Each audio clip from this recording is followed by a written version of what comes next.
பாலிகளை நோன்பு திறக்க வைத்தால் இப்படி நன்மை உண்டு சம்பந்தமாக பல அறிவிப்புகள் வருது. அதில் உலுமன் ஃபத்தர சாயிமன் கானலகு அஜ்ரு அஜ்ருஹு மித்லு அவரை போல, அதாவது யார் நோன்பு பிடிக்கிறாரோ அவருடைய கூலி போல இவருக்கு என்ன செய்யும், நோன்பு திறக்க வைக்கிறவருக்கு கூலி கிடைக்கும். மின் கைரி ஐயன் புச மின் உஜூரிஹிம் ஷேயா, அந்த மின் அஜ்ரிஹி ஷேயா, அந்த நோம்பாளிலேயே நோன்புல எந்த விதமான கூலியை குறைக்காம, நோம்பாளி நோம்புல எந்த இதையும் குறைக்காம. இது தஃப்தீரு சாயிமண்டா இந்த அறிவிப்பில் இது வருது. இது பலகீனமான ஹதீஸ், இது வந்து பலகீனமான ஒரு ஹதீஸ். இந்த ஹதீஸ் வந்து ரெண்டு ஒரு துண்டிப்பிருக்கு. அந்த அறிவிக்கக்கூடிய நபித்தோழருக்கும் அதுக்கு பின்னால் அறிவிக்கக்கூடிய அந்த அத்தா இப்னு அபி ரபாஹ் என்ற அந்த அறிவிப்பாளருக்கும் இடையில ஒரு இன்கிதா அவர் இவரை சந்திச்சதாக இல்லை. பல அறிஞர்கள் என்ன இந்த ஹதீஸை பலகீனமான தாய்ப்பான ஹதீஸ் இமாம் முகரிலி அது போல என்ன பின்னால் வந்து நிறைய அறிஞர்கள் செஞ்சுக்கிறாங்க, இந்த ஹதீஸை பலகீனம் என்று சொல்லிக்கிறாங்க. ஏன்னால் இந்த ஹதீஸில் ஒரு ஆளை நோன்பு துறக்க வச்சா அவருக்கு இவ்வளோ பெரிய நன்மைகள் என்ன செய்து உண்டு அப்படின்னா, அவரோட தண்ணி கொடுக்குறாரு, தண்ணி கொடுத்தா என்ன அவருக்கு அவர் நோன்பு குடிச்ச முழுமையான கூலி உண்டு. அது போல இந்த ஹதீஸ் லைவ் பண்ணுறதுனால பல அறிஞர்கள் வந்து இவரோட செய்தியை என்ன செய்யறாங்க, விமர்சிக்கிறாங்க. லைவ் பண்ணுறதுனால இஸ்லாத்தில் ஏன்னா ஒரு ஆள் வந்து நோம்பே பிடிக்கல, நோம்பே என்ன செய்ய பிடிக்கல, அவருக்கு தண்ணி வசதி எல்லாமே இருக்குது, எல்லாமே இருக்குது. நீங்கள் ஒரு தண்ணி கொண்டு கொடுத்தோன்னே அவரோட டோட்டல் கூலி உங்களுக்கு கிடைக்குதுன்னா எப்படி அது ஹதீஸ் லைவ் பண்ணுறதுனால சரியா சஹீஹ் இருந்தால் அந்த கதை இல்லை. இப்போ என்னன்னா ஒரு ஆள் நோம்பு பிடிக்கிறாரு, அவருக்கு எல்லா வசதியுமே இருக்குது. இந்த ஹதீஸ் அதான் சொல்லுது, வசதி இல்லாமல் சொல்லலை, நிபந்தனை சொல்லலை, எப்படி இருந்தாலும் சரி நல்லா எல்லாம் இருக்குது. நீங்க உடனே இப்போ என்ன செய்யணும்னா ஒரு கப் தண்ணியை உடனே செஞ்சுக்கணும், அவருக்கு கொடுத்துடணும். அவர் குடிச்சா டோட்டல் நன்மை உங்களுக்கு என்ன செஞ்சது வந்துடுது. நீங்க பெரிய ஏற்பாடெல்லாம் என்ன செய்ய தேவையில்லை, செய்ய வேண்டிய அவசியம் இல்லைன்னு அந்த ஹதீஸ் என்ன செய்யுது சொல்லுது. இப்படியான ஒரு சப்ஜெக்ட் இந்த ஹதீஸ் பலகீனமான ஹதீஸ்ன்னு சொல்றதுக்கு ஒரு காரணம். ஆனால் ஹதீஸ் இஸ்னாத் ரீதியான அறிவிப்பாளர் ரீதியாக பலகீனமானது.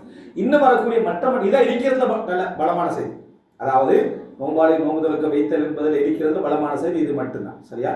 மற்றபடி வேறு ஹதீஸ்கள் வருது எப்படின்னா, நம்ம ஏழைகளுக்கு உணவளித்தல் இருக்குது.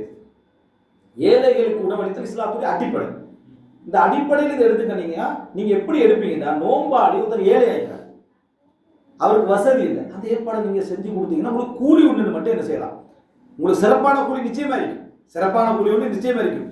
இதை விட சிறப்பு ஒரு ஆளுக்கு நோம்பு பிடிக்கிறதுக்கு சஹர் என்ன செய்யறது, ஏன்னா ஒரு நன்மைக்கு உதவி செஞ்சவருக்கு அது போன்ற கூலி இருக்கிற வேறு ஹதீஸ்கள் என்ன செய்து வருது. மந்தல்ல அலா ஹைரின் கஃபாயிலி, நல்ல விஷயத்தை யார் ஒருவருக்கு சொல்லிக் கொடுக்கிறாரோ அவர் அதை செய்தது போல கூலி உண்டு வருது. அப்ப நோம்பு முடிக்கிற விஷயத்துல ஒரு நோம்புக்காக தூண்டுறாரு, நோம்பு முடிக்கிறதில்ல, நோம்புக்காக தூண்டி சஹருக்கு ஏற்பாடு செய்யறாரு ஒருத்தர், அவங்க நோம்பு முடிக்கிறதுக்கான வாய்ப்பு கிடைக்குது அந்த ஏழைக்கு. அப்ப அவருக்கு என்ன செய்யும், அந்த நன்மை என்ன செய்யும் கிடைக்கும். இது பொதுவான அடிப்படை. அதனால ஆனா இந்த லைவான ஹதீஸை உதாரணம் ஏண்டா இது தெளிவாக நேரடியாக அதுக்கு சரியா இருக்கிறதுனால பிடிக்கிறான்.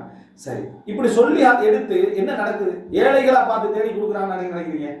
இந்த லைவான ஹதீஸை வச்சுக்கோங்களேன், ஒரு சிலர் பார்வையில சஹீஹ்னு வைங்க, அது எடுத்து கொடுத்து ஏழைகளா நடக்குது இல்லை. அந்தந்த அமைப்பு அந்தந்த ஃபங்க்ஷன் அவங்க பெரிய லெவல்ல இஃப்தார் ஃபங்க்ஷன் நடத்துறது தான் நடக்குது, வேற எதுவும் கிடையாது. மனசு தோல்வி யாருக்கா வேற ஏதாவது சொல்லணுமா, ஏழைகள் கஷ்டப்பட்டவர்களுக்காக இந்த இஃப்தார் பங்கிடப்படுது ஃபங்க்ஷனுக்கு தான் நடக்குது. இந்த ஃபங்க்ஷனால நன்மை இருக்கிறதுக்கு காரணம் அமைஞ்சது இந்த ஹதீஸ். வீட்டுல ரமலான் அல்லாத காலங்கள்ல எத்தனையோ ஃபங்க்ஷன் வீட்டுல நடக்குது, யாரும் அதுக்கு சொல்லல உங்களுக்கு வலிமா கொடுத்த கூலிக்கு, உதுகியா கொடுத்த கூலிக்கு, சதகா கொடுத்த கூலிக்கு யாரும் சொல்லலை. அந்த உறவுகளை சேர்ந்து நடத்துறதோடு அது முடிஞ்சிடும். ஆனா இங்க ரமலான்ல நோம்பு திறக்க வைக்கிற ஃபங்க்ஷன் எல்லாம் எதா மாறிடுது, அவருக்கெல்லாம் எந்த கூலி, அதாவது நோம்பு திறக்க வச்ச கூலியாக மாறக்கூடிய இடத்துக்கு எப்படி வருது இந்த ஹதீஸ்ல ஏதாவது வரைக்கும். அப்ப இது பலகீனமான ஹதீஸ், வாய்ப்பான ஹதீஸ். இதை வந்து நம்ம எடுக்கலாம். ஆனா ஒரு ஆள் அப்படி விரும்பினாங்க, உண்மையிலே நன்மை செய்ய விரும்புறாண்டா, கஷ்டப்பட்டவர்களை தேடி அவங்களுக்கு உணவு என்ன செய்ய இஃப்தாரை கொடுங்க. பள்ளிகள்ல ஏற்பாடு செஞ்சா சிறப்பு காரணம்டா, ஃபங்க்ஷனா ஏற்பாடு செய்யறது இல்லை. வளமையா முந்தி காலத்துலேருந்தே பள்ளிகள்ல இருக்கு, சாதாரணமா ஒரு 20-30 பேருக்கு ஏற்பாடு இருக்கு. அது காரணம் திடீர்னு வரவங்களுக்கு, ஒரு வழிபோக்கருக்கு, அந்த பள்ளியில் உள்ளவங்களுக்கு, கஷ்டப்பட்டவங்களாம் வந்து அதுல உட்கார்ந்து நோம்பு திறந்து அது போல ஒரு பறக்கத்தான வேலை. அந்த மாதிரி வேலைகளை செஞ்சா பாருங்க. இப்ப அந்த பள்ளியில இஃப்தார்னா ஒரு விஷயமே இல்லாம இருந்தது, அதெல்லாம் ஒரு இஃப்தாரா பின்னால என்னமெல்லாம் நடக்கணும் லெவலுக்கு ஆகிட்டு. அந்த ஆரம்பத்தில் செஞ்சுட்டு வந்தாங்களே அழகான அந்த வரக்கத்தான இஃப்தார் அது போயாச்சு. ஏன்னா இந்த படம் வந்து இறங்கிட்டதுனால அதை காணும், அந்த வரக்கத்தின அதை காணும். அப்ப இந்த இதை விட்டுட்டு ரசூலுல்லாஹ் பாராட்டிக்கிறவங்க செய்யலாம். அஃப்தர் ஐந்தக்கும் ஸாயிமுன் வ அகல தஆமக்குமுல் அப்ரார் வ ஸல்லத் அலைக்குமுல் மலாயிகா. இது பல இஸ்னாதுகள் எடுத்து பார்த்தா இது ஹஸனான தரத்துல வருது. உங்களிடத்திலே நோன்பாளிகள் நோன்பு திறக்கட்டுமாக, அறிவு உங்களிடத்திலே நோன்பாளிகள் நோன்பு திறக்கட்டுமாக, உங்கள் உணவை நல்லவர்கள் உண்ணட்டுமாக, மலக்குமார்கள் உங்களுக்கு பிரார்த்தனை செய்யட்டுமாக என்று ரசூலுல்லாஹ் ரமலான் அல்லாத டைம்ல ஒரு வீட்டுல சாப்பிட்ட டைம்ல இந்த துஆ செய்றாங்க. இதுல என்ன வருதுன்னா, ஏண்ட வீட்டுல ஒரு நோம்பாளி ஒன்று வந்து நோன்பு திறந்தா அது எனக்கு சிறப்பு, அவ்வளவுதான் இந்த ஹதீஸ்ல வருது. நோம்பாளியெல்லாம் கூட்டி என் வீட்டில் நோம்பு திறக்க கொடுங்கன்னு சப்ஜெக்ட் அதில் இல்லை. ஒரு நாங்கள் வீட்டில் இருக்கிறோம், நோம்பாளிகள் வந்தீங்கன்னா நான் 5 பேருக்கு நோம்பு திறக்கிறது நான் என்ன செய்கிறேன், நான் இருக்கிற டைமில் அவங்க 5 பேருக்கு நோம்பு திறக்கிற சந்தர்ப்பம் அமைச்சு கொடுத்தா. ஆனால் நீங்கள் முடிச்ச நோம்புட கூட்டிட்டு அமைப்புக்கு அவருக்கு கிடைக்கும் என்ற செய்தியெல்லாம் இதில் என்ன இல்லை என்றதை புரிஞ்சுக்கிறோம். எனவே இஃப்தாரு சாஹிப் நோம்பாளியை நோம்பு திறக்க வைத்தல் என்பது மார்க்கத்துடைய பொது விதிகளின் அடிப்படையில் வருது. எப்படி வரும்னா கஷ்டப்பட்டவருக்கு, ஏழைக்கு, இல்லாதவருக்கு, தேவையுள்ளவருக்கு வரும். சரியா? எல்லாருக்கும் என்ன செய்யாது, வராது. ரெண்டாவது, இவருடைய கூலி போல அவருக்கு கூலி கொடுக்கும் இடத்துக்கும் அது என்ன செய்யாது, அது வராது. சுண்ணத்து நோம்பு ஒருத்தர் பிடிக்காம இது சரியான இது. திங்கக்கிழமை நோம்பு பிடிக்கிறவருக்கு ஒரு இஃப்தார் ஏற்பாடு செஞ்சு விடுறது, திங்கக்கிழமை நோம்பு பண்ணாமல் நமக்கு வந்துடும். அப்புறம் வியாழனுக்கு ஒரு ஏற்பாடு செஞ்சு விடுறது, அதெல்லாம் வந்துடும். மாசத்துக்கு 3 நோம்பு பிடிக்கிற அதுக்குரிய ஏற்பாடுகளை இஃப்தாரை கொடுத்துருவேன் நான். அப்புறம் முஹர்ரம்ல முக்காவாசியை நான் பொறுப்படுக்கிறேன். சரியா? முஹர்ரம் ஃபுல்லாக நான் நோம்பு பிடிக்கிறேன், ஷஅபான் ஃபுல்லாக நான் தான் பொறுப்பு. நோம்பு இஃப்தார் ஏற்பாடு செஞ்சு நோம்பு பிடிக்க வேண்டிய அவசியமே என்ன இல்லை. எந்த அளவுக்கு இல்லையா இஸ்லாம் சத்தியம் ஒருத்தர் சத்தியம் செய்யறாரு, தவறான முறையில் சத்தியம் செஞ்சு அதை நிறைவேறாட்டி அதை நோம்பு பிடிக்கணும், 10 நோம்பு பிடிக்கணும், 10 ஏழைகளுக்கு உணவளிக்கணும், 3 நோம்புக்கு 3 நோம்புக்கு பதிலாக 10 ஏழைக்கு உணவளிக்கணும்னு வருது. 10 ஏழைக்கு உணவளிக்கணும் வந்தது 3 நோம்புக்கு சமமாக வருது இஸ்லாம் சொல்லுது. அது கூட கூலியில சமமான என்ன தெரியாது. இது எப்படி சமமாயிடுச்சு? வெறும் தண்ணியை கொடுத்தோமே ஒரு நோம்பு கொண்டு. சரியா? இது 10 ஏழைகளுக்கு முழு நேர உணவு கொடுத்தாலும் அது சமமாடு கூட அந்த ஹதீஸ்ல என்ன செய்யல, வரவில்லை என்று நம்ம என்ன செய்ய வேண்டும், புரிந்து கொள்ள வேண்டும். இதுதான் அந்த காரணம். அதனால பொது விதிகள் அடிப்படையில் ஏழைகளுக்கு கஷ்டப்பட்டு அதுக்கான ஒரு குரூப் வந்து இஃப்தார் எல்லாம் கூட்டி ஃபங்க்ஷன் பிழை என்ற அர்த்தம் மார்க்கத்தில் இதை சொல்லாதீங்க. எதை இந்த ஹதீஸை சொல்லி அந்த கூலி உண்டு கலெக்ஷன் பண்ணாங்க. அதை அந்த ஹதீஸை சொல்லி அந்த நீங்க வந்து நாங்கள் இஃப்தார் செய்ய போறோம், எப்படி நாங்கெல்லாம் இஃப்தார் செய்ய போறோம், ஓகே எல்லாரும் போட்டு ஒரு இஃப்தார் செய்வோம்னு சொன்னா மார்க்கத்தில் பிள்ளையான்னு கேட்டால் பிழை இல்லை. நாங்கள் எல்லாம் சேர்ந்து ஒரு இஃப்தார் செய்ய போறோம், பணம் போடுங்க, நாங்கள் இஃப்தார் செய்யறோம்னா மார்க்கத்தில் என்ன அது பிழை இல்லை. எதை சொல்லி கேட்காதீங்க, எதை சொல்லி கேட்கப்படாதுன்னா உங்களுக்கு அவங்க எல்லாரும் நோம்பு திறக்கிற கூலி இருக்கும்னு சொல்லி என்ன செய்ய வேண்டாம், கேட்க வேண்டாம். ஏன்னா அது ஒரு இது ட்ரெண்டா என்ன செய்யுது மாறிக்கொண்டிருப்பதை நம்ம பார்க்கிறோம். அல்லாஹ் நியத் வைக்கிறோம்னா அது முதல் நோம்புல ஒரு தடவை வச்சா போதுமா இல்லை ஒவ்வொரு நோம்புக்கும்? சரி, ஓகே. அதாவது இப்போ முதலாவது ரமலான் நுழைகிற டைம்ல நாங்கள் நோன்பு கேட்டு என்ன செஞ்சிட்டோம், நமக்கு தெரியுது நியத்து வந்துட்டு. இப்போ ஒவ்வொரு நோம்புல ஏதாவது சொல்றது தஜத்துது நியா, சரியா? அதாவது ஒவ்வொரு நோம்புலையும் இந்த நியத்து புதுப்பிக்கப்பட வேண்டுமா அப்படின்னு சொல்றது. நீங்க என்ன தெரிஞ்சுக்கணும், இப்போ நம்ம அல்லாஹ் அக்பர் தொழுகைக்கு வரும், லுஹர் தொழுகை தக்பீர் கட்டுறோம். 3வது ரக்காத்துல எந்த தொழுகை தொழுகிறேன்னு இப்போ நம்ம லுஹரா அசரா எந்த வக்து, சரியா? ஒரு ஆளுக்கு மறந்து போதும் இல்லை தொழுகை முடியுமான்னு கேட்டா இல்லை. அவருக்கு வந்து நான் லுகர் தான் தொழுகிறேன் என்பது திருப்பி அவர் ரீகால் பண்ணிக்கொள்ள முடியுமாண்டா, மறுபடியும் இடையில லுகர் தான் தொழுகிறேன் கொஞ்சம் சிந்தனை வெளியே போயிட்டு வருமே, இந்த மாதிரி கட்டத்துல அவருக்கு தன்னோட தொழுகையில நிலைச்சிக்கிற அந்த இது இருந்தா மறந்து போறத விடுங்க. துஹூல் ஆகிடுவாங்களே ஜமாத்தோட தொழுதுட்டு இருக்கிற டைம்ல அத்தையாத்துல இருந்து இமாம் என்னமோ சொல்ற டைம்ல தான் நம்ம இந்த தொழுகையில தான் இருக்கிறோம்ன்ற என்னது என்ன வர வாய்ப்பு மனிதருக்கு நடக்கும். முழு தொழுகையில அப்படி இருந்தா அவர் தொழுகை பார்த்து, முழு தொழுகையில அப்படி இருந்தா அவர் தொழுகை பார்த்து, ஏன்னா அவருக்கு என்ன செஞ்சுன்னு அவருக்கு தெரியாது. அப்ப தொழுகை பார்த்து எடைக்கிட மனிதருக்கு இப்படி நடந்தா அதான் மனிதன் அது பாத்தில் ஆகும். இதே மாதிரி தான் நோம்புடைய சப்ஜெக்ட்ல முசாஹபத்து நிய்யா தொடர்ந்து ஒவ்வொரு நோம்புக்கும் இருக்கணும்ன்ற கடமை என்ன இல்லை. ஒரு ஆள் வந்து ரமலானுடைய மாதத்துல நான் இருக்கிறேன், அந்த மாதத்தில் நோம்பு பிடிக்க போறேன் என்பதற்காக அவர் வளமையா சாரு கிளம்புற மாதிரி எழும்புறாரு, நோம்பு துறக்கிற மாதிரி என்ன செய்யறாரு துறக்கிறாரு, மறுபடியும் சாரு கிளம்புற மாதிரி எழும்புறாரு, கேட்டா 17வது நோம்பு பண்றாரு. இதெல்லாம் இருந்தா அவருடைய நியத்து தான் அவரை என்ன செய்யுது வேலை செய்ய வச்சுக்கிட்டு இருக்குது. நியத்தை பிடிக்கணும் கடமை என்ன, இந்த நியத்தை பிடிக்கிற ஒரு போராட்டம் தக்பீர்ல கொஞ்சம் பேருக்கு நடக்கும் தெரியுமா? அவங்க அது ஒரு போராட்டம், அந்த அல்லாஹு அக்பருக்கு இடையில நியத்து வந்துடும் பண்ணுவாங்களே, அதனால அவன் கஷ்டப்படுறாங்கன்னு நீங்க கண்டிருப்பீங்க. அந்த நியத்தை அந்த தொழுகிறோம் மகரிப்பு தொழுகிறோம் என்று ஒரு விதமா புட்டிச்சு இழுப்பாங்க வராது. அப்புறம் நம்ம ருக்கு சுஜூது போனவரும் அவர் முதலாள காலத்துல என்ன செய்வாரு உட்கார்ந்து இருப்பார். இது வந்து வசுவாசம் என்ன செஞ்சிடும் உருவாக்கி விடும். எனவே ஒருத்தர் எந்த மாசத்துல இருக்க என்ன செய்யறோம் என்று தெரியாத லெவலில் இருந்தாருன்னா அவரை நோம்பு பார்த்துருந்தாங்க. அப்படி இருக்க மாட்டாங்க, ரெடியாகிறார், ஒரு டைமுக்கு ரெடியாகிறாரு, எல்லாம் செய்யறாரு. ஆனா அந்த காலை டைம்ல பஜ்ர்ல சஹர் தின்ற டைம்ல இது 2வது நோம்பு அப்படின்னு அந்த நியத்து வைக்கிற அந்த இதை என்ன செஞ்சுட்டு அவருக்கு இல்லைன்னா அதனால நோம்பு என்ன செய்யறது இல்லை, பாழாகிறது இல்லை. காரணம் அவருடைய முழு செயல்பாடும் அந்த நியத்து சார்ந்ததாக இருப்பதுனால. வேணும்னா அந்த நியத்துக்கும் சிந்தனைக்கு கனெக்ஷன் கொஞ்சம் என்ன செஞ்சு அப்படி கரண்ட் கொஞ்சம் குறைஞ்ச மாதிரி அவ்வளவுதான். மற்றபடி இல்லாம போனனால அவருடைய என்ன செய்யணும், அவருடைய செயல்பாடு அதுதான், அவருடைய செயல்பாடு அதுதான். வேற கேள்வி? அஸ்ஸலாமு அலைக்கும். வலைக்கும் ஸலாம்.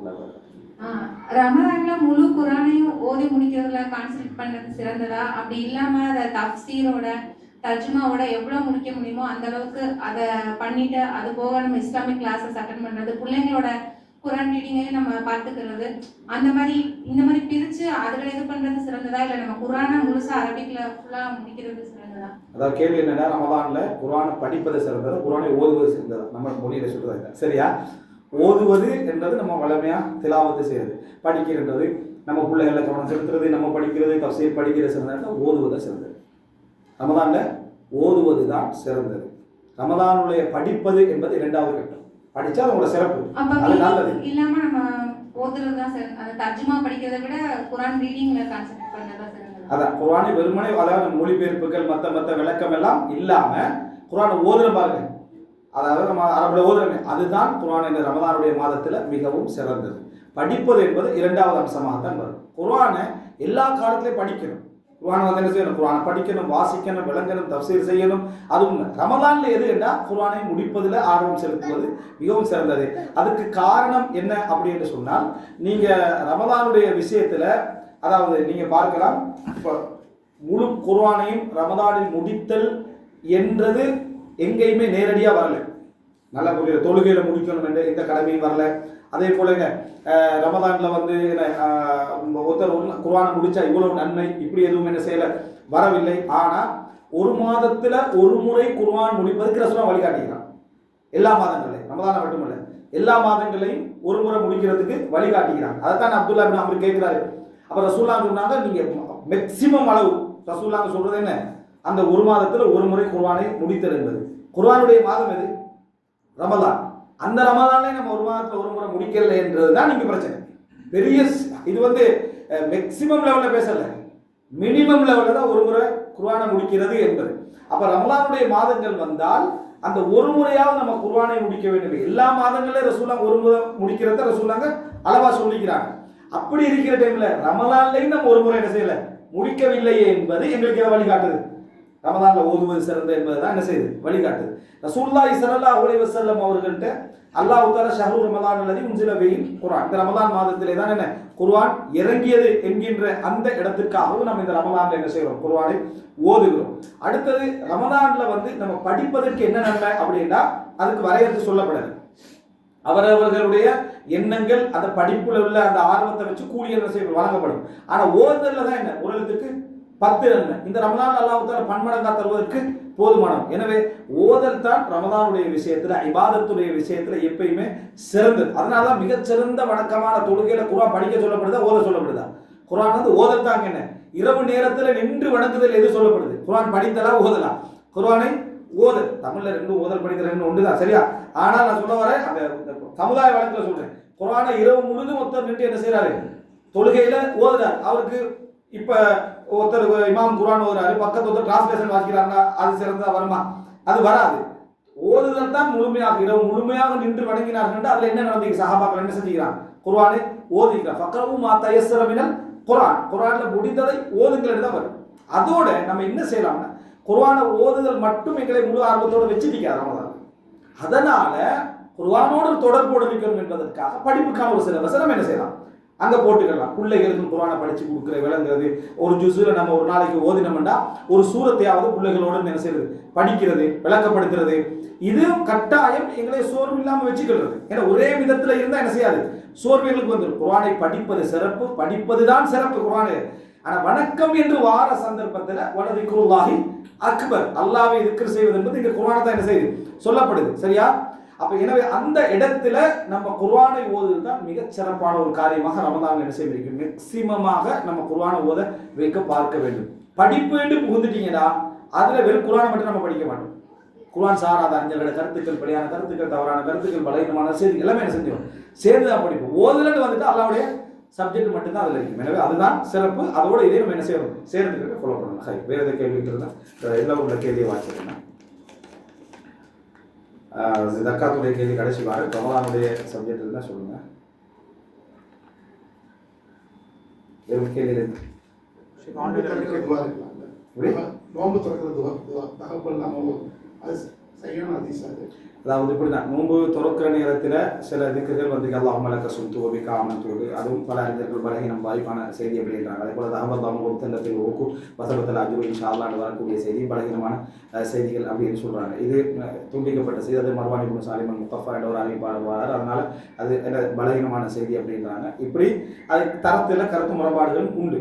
ஆனால் இந்த செய்திகள் எதுவுமே என்ன, அதாவது நோன்பு திறக்கிற நேரத்தில் ஓதுவதற்கு எல்லாராலும் ஏற்றுக்கொள்ளப்பட்ட ஒரு முடிவாக என்ன செய்யலை இதில் வரல. ஏன்னா அந்த மாதிரி துவாக்களை நம்ம தவிர்த்துறது நல்லது. பலகீனம் என்றுக்குள்ள ரசூலா வளமைப்படுத்த எங்களுக்கு என்ன செய்யலை சொல்லி தரலையே, அதனால நம்ம அதை விட்டுருவது நல்லது.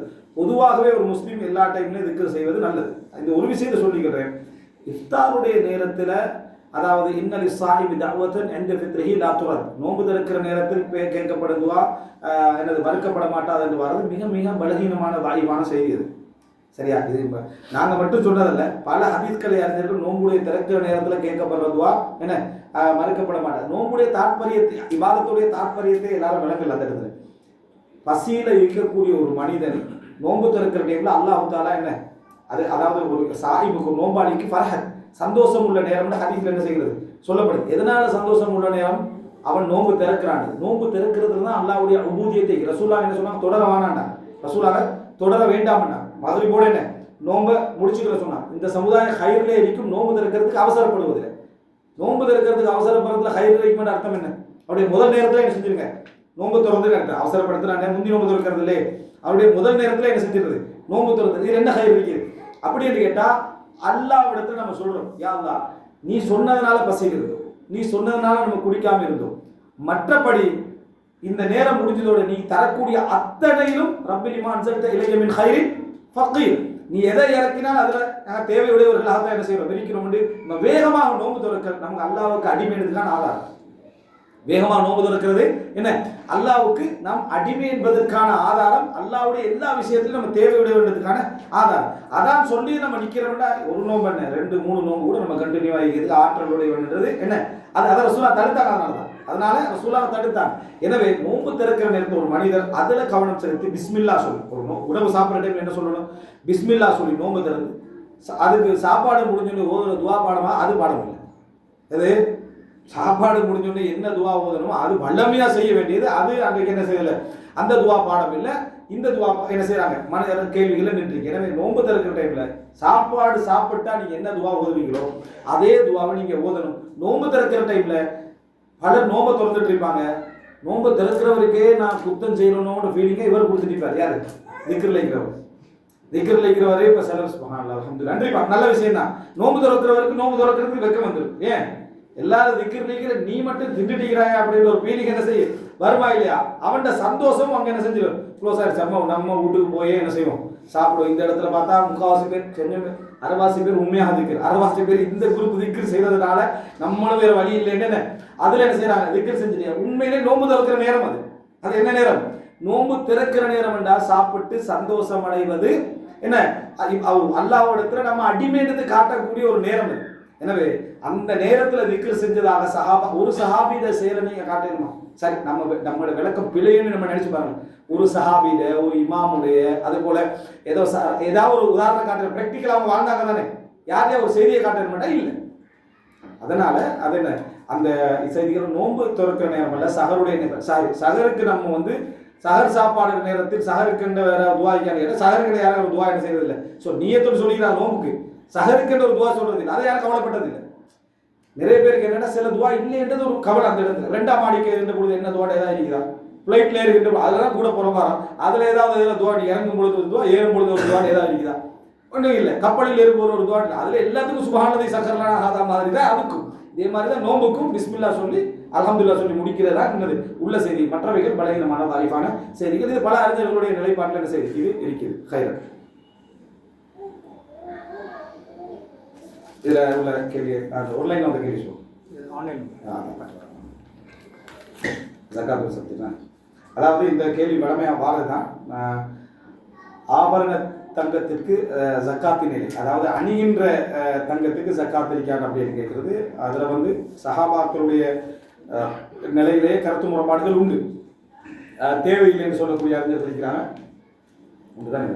தேவையில்லைன்னு சொல்லக்கூடிய ஜக்காத் மணி வந்து பள்ளி கொடுக்கலாம். அதுக்கு அந்த கூட்டு ஜக்காத்தா? இது ஓகே. பள்ளியோட இது கொடுக்கணும்னு கேட்குறாங்க ஜக்காத். பள்ளியோடைய கட்டட பணிக்கு. அதாவது அணிகின்ற நகைகளுக்கு ஜக்காத்து கொடுக்குற சம்பந்தமாக கருத்து முரண்பாடு உண்டு. ஆனால் மிக சரியான நிலைப்பாடு கொடுக்கணும்ன்றதுதான். அணிகின்ற நகைக்கும் ஜக்காத்து கொடுக்கணும் என்றதான் மிக சரியான நிலைப்பாடு. விரிவான ஆதாரங்கள் சம்பந்தமாக நான் பேசுகிறேன். சுருக்கமாக சொல்வதாக இருந்தால் தங்கம் வெள்ளிக்கு ஜக்காத் சொல்லப்பட்டிருக்கு. தங்கம் வெள்ளிக்கு ஜக்காத்து சொல்லப்பட்டிருக்கு. அது அணிகிறதாக இருந்தாலும் சரி, அணியாதாக இருந்தால் அதுக்கு பேர் என்ன? தங்கம் தான். சரியா? எனவே தங்கம் வெள்ளிக்கு ஜக்காத்து உண்டு என்றால் அது அணிகின்ற நகைக்கும் ஜக்காத்து உண்டு தான் நம்ம புரிஞ்சுக்கணும். ரசூல் ஸல்லல்லாஹு அலைஹி வஸல்லம் அவர்களுடைய அதாவது காலத்திலேயே அந்த அந்த நகைகளுடைய ஜக்காத் ஸைனப் ரலியல்லாஹு அன்ஹா செய்தியில் வார சந்தர்ப்பம் அதுக்கு சம்பந்தமாக விசாரிக்கிறதுக்கு ரசூல் ஸல்லல்லாஹு அலைஹி வஸல்லம் அவர்கிட்ட பூனாங்க என்ற செய்தி என்ன செய்கிறது வருகிறது. எனவே இந்த மாதிரியான செய்திகள் எல்லாம் நம்ம புரிஞ்சு கொள்ள முடிஞ்சது அது உண்டுன்றது தான். சரி, இந்த அணிகின்ற நகைக்கு ஜக்காத் இல்லை என்று சொல்றவங்க என்ன ஒரு கிளைவாதத்தை வச்சு மெயினான வாதத்தை இதாக்க கூடாதான், அதாவது நிறுவக்கூடாதான். அதாவது இல்லை என்று அவங்கள்ட்ட நீங்க வரையறை என்னன்னு கேட்டு நிறுவக்கூடாதான். இருந்தாலும் அது புரிஞ்சு கொள்றதுக்கான 2-3 கேள்வி அதில் உண்டு. என்ன அப்படின்னு சொன்னா, எது அணிகின்ற நகை? வருஷத்துல ஒரு தடவை ஒரு ஃபங்க்ஷனுக்கு போடுறாங்கன்னு வைக்கிறேன், இது அணிகின்ற நகையான்னு கேட்டா ஓன்றாங்க. வருஷத்துல சும்மா சேமிக்கிறதில்ல, சரியா? ஒரு ஃபங்க்ஷனுக்கு போடுறோம். சிலர் என்ன செய்யற, ஒவ்வொரு ஃபங்க்ஷனுக்கும் ஒரு நகை எடுக்கிறது. ஒவ்வொரு ஃபங்க்ஷனுக்கும் ஒரு நகை எடுத்துறது. வாழ்க்கையில 10 வருஷத்துல ஒரு முறை தான் போட்டி. அதுவும் அணிகின்ற நகை. அப்ப என்ன செஞ்சிடணும்? ஒரு தடவை அணிஞ்சிடணும். அணிகின்ற நகைக்கு என்ன ஜக்காத்து இல்லை. அப்படி என்ற மாதிரியானவர் எது வரை விளக்கணும்? அணிகின்ற நகைக்கா என்ன சரியா அவங்க பதில் சொல்றாங்க. என்ன சொன்னா, அன்றாடம் அணிஞ்சு கொண்டிருக்கக்கூடிய நகைகளுக்கு ஜக்காத்து இல்லைன்னு சொல்லியிருந்தா அது அவங்களுடைய நிலைப்பாட்டிலேயாவது ஒரு உறுதின்னு சொல்லலாம். அப்படின்னு சொல்றது இல்லை. வருடத்துல பெருவாரியாக அணிகின்ற நகை அப்படின்னு சொல்றாங்க. வருடத்துல பெருவாரியாக அணிகின்ற நகை அப்படி என்றாங்க. இந்த வரைவிலக்கணத்துல என்ன அணிகின்ற நகை என்றால் அது எந்த அளவுல இருக்கணும், எப்படி இருக்கணும் என்பதற்கான எந்த விதமான அதான் ஒரு தெளிவும் அதுல இல்லை. நேரடியாக நாங்க தெரிஞ்சு கொள்ள வேண்டியது, தங்கம் வெள்ளிக்கு ஜக்காத் இஸ்லாம் சொல்லிக்குது. அணிகின்ற நகையாக இருந்தாலும் சரி, அணியாத நகையாக இருந்தாலும் அதற்கு என்ன அதாவது அது உண்டு என்பதுதான். சில அறிஞர்கள் தங்கம் வெள்ளி பழுக்க காய்க்கப்பட்ட அவருடைய முகத்தில் தேய்க்கப்படும் என்று வரக்கூடிய செய்தியை வச்சு என்ன செய்யறாங்கன்னா, அல்லாஹ் தஆலா அந்த இடத்துல தண்டனை கொடுக்கிற செய்திகள்லாம் நீங்க பாருங்க. மாடு ஆடு சப்ஜெக்ட் எல்லாம் என்னன்னா, எது எங்கெங்க பயன்படுத்தப்படலை என்ற அமைப்பில் தான் அந்த தண்டனைகள்லாம் என்ன செய்யும், அது இருக்கும். அதனால தான் இந்த தங்கம் வெள்ளியுடைய இதெல்லாம் முகத்தில் என்ன செய்யும், அவர்களுடைய பழுக்க காய்க்கப்படும் என்று வருது. ஆபரணங்களையும் சேர்த்து தான் என்ன செய்கிறது, குறிக்கிறது. சில அறிஞர்கள் என்ன செய்யறாங்க, அதுல இருந்து ஒரு ஸ்திம்பாத் சொல்றாங்க. இதனால அல்லாஹு அலம், அதாவது மிக சிறப்பு, மிக எங்களுக்கு பேணுதலும் எது என்று சொன்னா, அணிகின்ற நகைகளுக்கு என்ன ஜக்காத்து இருக்குது. காரணம் தங்கம் வெள்ளிக்கு ஜக்காத்து என்ன உண்டு என்று சொன்ன அந்த கருத்தறிவுகள் விரிவான வாத பிரதிவாதங்கள் இதில் இருக்குது.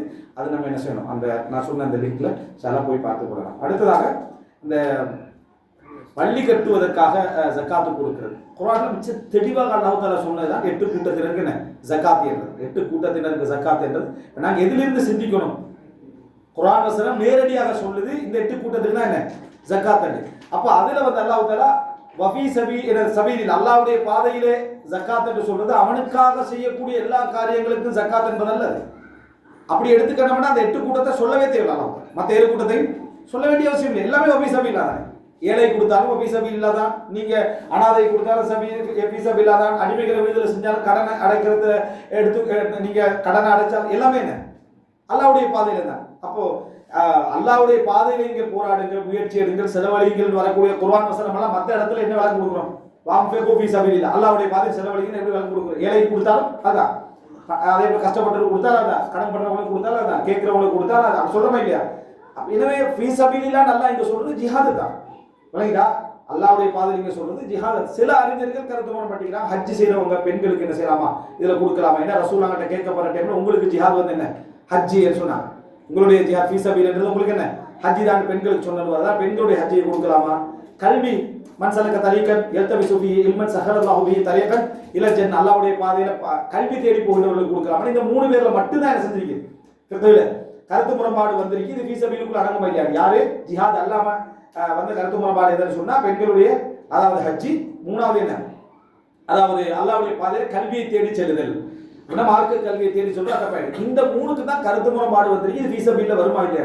அதுலயும் சரியான ராஜிகானது இது மட்டும் தான். என்ன ஜிஹாத் அல்லாஹ்வுடைய பாதையில ஜிஹாத் செய்யக்கூடியவங்க இதுக்கு தான் இது என்ன செய்யுது சொல்லப்படுது. மற்ற யாருக்கும் என்ன செய்யல, இது சொல்லப்படவில்லை என்பதுதான் மிக சரியானது. மற்றதெல்லாம் அல்லாஹ் தஆலா சொல்லக்கூடிய அந்த 7 கூட்டத்தினருக்கு தான் நம்ம கொடுக்கணும். இதோட சேர்த்து எனவே அதில் அல்லாஹ் தஆலா பள்ளி வாயில்களையோ மற்றவங்களையோ ஹாஸ்பிட்டல்ஸுகளையோ சொல்லல. நோயாளி கொடுக்கலாம், நோயாளி கொடுங்க, ஹாஸ்பிட்டலுக்கு இல்லை, நோயாளி கொடுங்க, நோயாளி ஹாஸ்பிட்டலுக்கு என்ன செய்யட்டும், செலவழிக்கட்டும். இது அனாதைகளுக்கு கொடுக்க சொல்லி வருதானே, அனாதை இல்லங்களுக்கு கொடுக்க சொல்லி வரல. அனாதை இல்லங்களுக்கு கொடுத்தா நீங்க முழுமையாக அந்த அனாதைகளுக்கு அந்த சொத்தை செய்ய கொடுக்கலாம், அனாதை இல்லங்களுக்கு தான் கொடுக்குறீங்க. அதுல வந்து அவர்களை நிர்வகிக்கக்கூடியவங்க அப்ப என்ன செய்யுது, சதக்கால கொடுங்க. இஸ்லாமிய சமுதாயம் ஜக்காத்தோட மூடப்பட்டதல்ல, இஸ்லாமிய சமுதாயம் சதக்கா என்ன, இஸ்லாமிய சமுதாயத்தில் அத்திவாரங்கள் உண்டு. கரெக்டா, இஸ்லாமிய சமுதாயத்தில் அத்திவாரங்கள் உண்டு. தாய் தந்தைக்கு ஜக்காத்து கொடுக்கலாமான்னா நம்ம என்ன சொல்றோம், தாய் தந்தையை பராமரிக்கிறோம், ஜக்காத்து கொடுக்கல. காரணம் நீ மற்ற பொருளாதாரத்தில் என்ன செய்யணும், அவர்களை பராமரிக்கணும். பிள்ளைக்கு ஜக்காத்து கொடுக்கணும் இயலாது, நீ மற்ற பொருளாதாரத்தில் என்ன செய்யணும், அவர்களை பராமரிக்கணும். மனைவியை கொடுக்கணும் இயலாது, நீ மற்ற பொருளாதாரத்தில் அவர்களை என்ன செய்யணும். அதாவது உறவினர்களுக்கு கூட, இரத்த உறவுகளுக்கு கூட நீ உன பணத்தால் தான் கவனிக்கணும். அது போதாத கட்டத்தில் தான் நீ என்ன செய்யணும், ஜக்காத் இருந்து கொடுக்கணும் இஸ்லாம் சொல்லுது. எனவே சதக்காவுடைய வழிகள் நிறைய உண்டு. நபர்களுக்கு கொடுப்பது மட்டும்தான், உரிய நபருக்கு கொண்டு போய் கொடுத்தல், விளங்கிட்டா, அல்லது உரிய நபர்களுக்கு கொண்டு போய் கொடுக்கக்கூடிய கூட்டத்தினர்களுக்கு என்ன செய்யுது பண்றாங்களே, கலெக்ட் பண்ணி ஜக்காத்து கொடுக்குறாங்க. அவன் நியாயமா செய்வாங்கன்னு எங்களுக்கு நம்பிக்கை இருந்தா, நேர்மையா செய்வாங்கன்னு நம்பிக்கை இருந்தா அவங்களோட கையில கொடுக்குறது, அது கூட எங்களோட திம்மத்தை என்ன செஞ்சிடும் இல்லாம. ஆனா அவங்க யாரும் கொடுக்கணும், அந்த ஏழைகளை தேடி, கஷ்டப்பட்டவங்களை தேடி, இல்லாதவங்களை தேடி கொடுக்கணும். பள்ளி வாயிலுக்கு மற்ற விஷயங்களுக்கும் என்ன ஜக்காத்து கொடுக்குற கடமை. அதே நேரம் சில நேரத்தில் இதுக்கு ஒரு விதிவிலக்கு வரலாம். எப்படி என்றால், நிறுவனங்களுக்கு இடங்களுக்கு கொடுக்குற விதிவிலக்கு வரலாம்.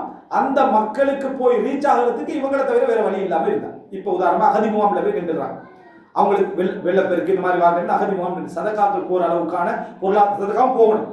போய் சதக்கா போதாது, ஜக்காத்துல தான் இப்போ அவங்களுக்கு கொண்டு போய் சேர்க்க வேண்டி இருக்குது. அங்க ரீச் ஆகாது.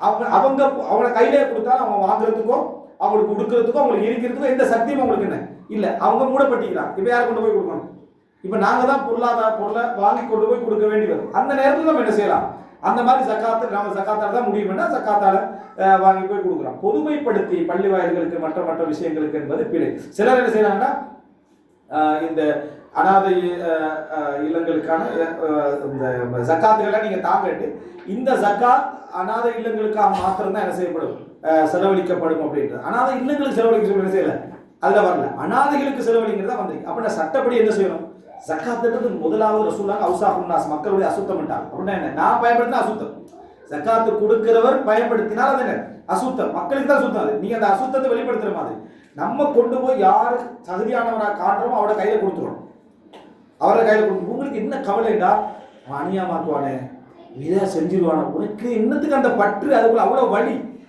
கொடுக்க விருப்பம் இல்லாதானே. அதாவது அதுக்கு ஒரு லிங்க் இருக்குன்னே, கொடுத்தது பின்னால லிங்க் இருக்கு. கொடுத்த பின்னால ஒரு பைக் வாங்கிட்டானே, இல்லை யாரு கொடுத்தோன்னே இவனுக்கு போய் நம்ம ஜக்காத்தை கொடுத்தோமே, அவன் பைக் வாங்கினது இவனுக்கு ஒரு பெரிய கவலை, இந்த ஜக்காத்தை இவனுக்கு கொடுத்தோம். அவன் அதுக்காக தான் அன்றைக்கு தான் வாங்க இருந்திருப்பான், சரியா. அதுல வந்து இது சிக்கிரி, இது வந்து சிக்கிரிக்கு அந்த பேர் அவனுக்கு என்ன செஞ்சிருவான். அப்படியெல்லாம் இல்லை, நம்ம கொடுத்துட்டோம்னா அந்த கவலையை நம்ம போயிடணும்.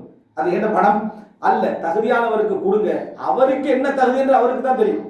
நம்ம ஒரு கொடுக்குறோம், நீங்க வந்து உங்களோட வீட்டை சிறப்பான முறையில் கட்டிக்கோங்க, கஷ்டப்படுறீங்க, நம்ம கொடுக்குறோம். அவர் வீட்டை கட்டல, ஏன்டா அவன் வீட்டை கட்டினா வீட்டை உடைக்கிறது ஒருத்தர் வருவான், அந்த கடைக்காரன், சரியா. அவனுக்கு ஒரு கடன் கொடுக்க வேண்டியது, அவன் பாப்பா வீட்டை கட்டுறதை நம்ம கடனை கொடுத்துருவோம், கடனை கொடுத்துருவார். இவர் விசாரிக்கிற ஏன் வீட்டை கட்டல அப்படின்னு, எப்படி தன்மானத்தோட விளையாடுற மாதிரி. அதனால ஜக்காத்துடைய சப்ஜெக்ட் வந்து நபர்களுக்கு தான் கொடுக்கப்பட வேண்டும், அது அவங்களுடைய பொறுப்புகள் என்ன அமைமை தவிர பள்ளி வாயில மற்ற விஷயங்களுக்கு கொடுத்தது என்பது ஒரு தவறான விஷயம். அடுத்ததாக, ஆனா சிலர் என்ன செய்யறாங்க தெரிஞ்சு, ரமலான் மாசத்துல அல்லாஹ்வுடைய பாதையில் அள்ளி கொடுங்கள் அப்படின்னு போட்டுருது, சரியா.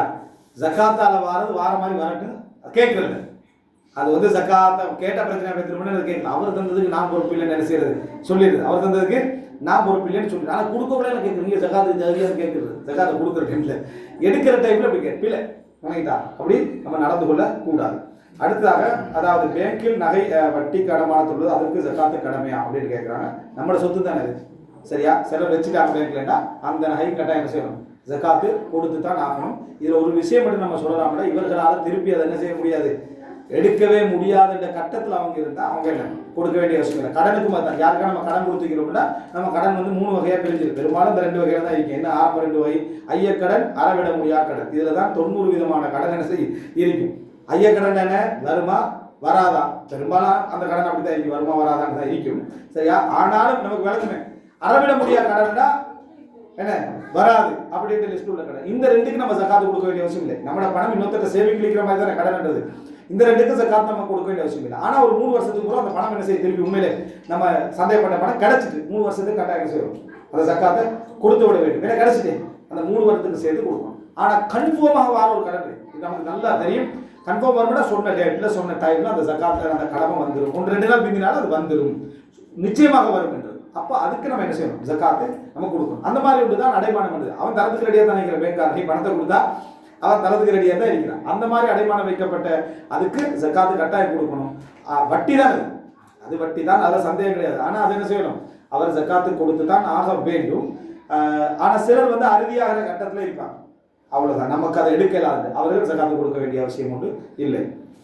ஒரு கேள்வி, இப்போ நமக்கு வட்டி பணம் வருது, அல்லாஹ் தாலா குர்ஆன்ல உங்கள்ட்ட ஒரு கேள்வி, வமிம்மா ரஸக்னாஹும் யுன்ஃபிகூன், எமக்கு அல்லாஹ் தாலா நாம் அவர்களுக்கு கொடுத்தவற்றிலிருந்து அவர்கள் செலவழிப்பார்கள், அவர்களுக்கு கொடுத்தவற்றை செலவழிப்பார்கள். ஒருத்தர் வந்து நல்லா வட்டி எடுத்து ஃபுல்லாக பல கோடிகள் வச்சுக்கிறார்.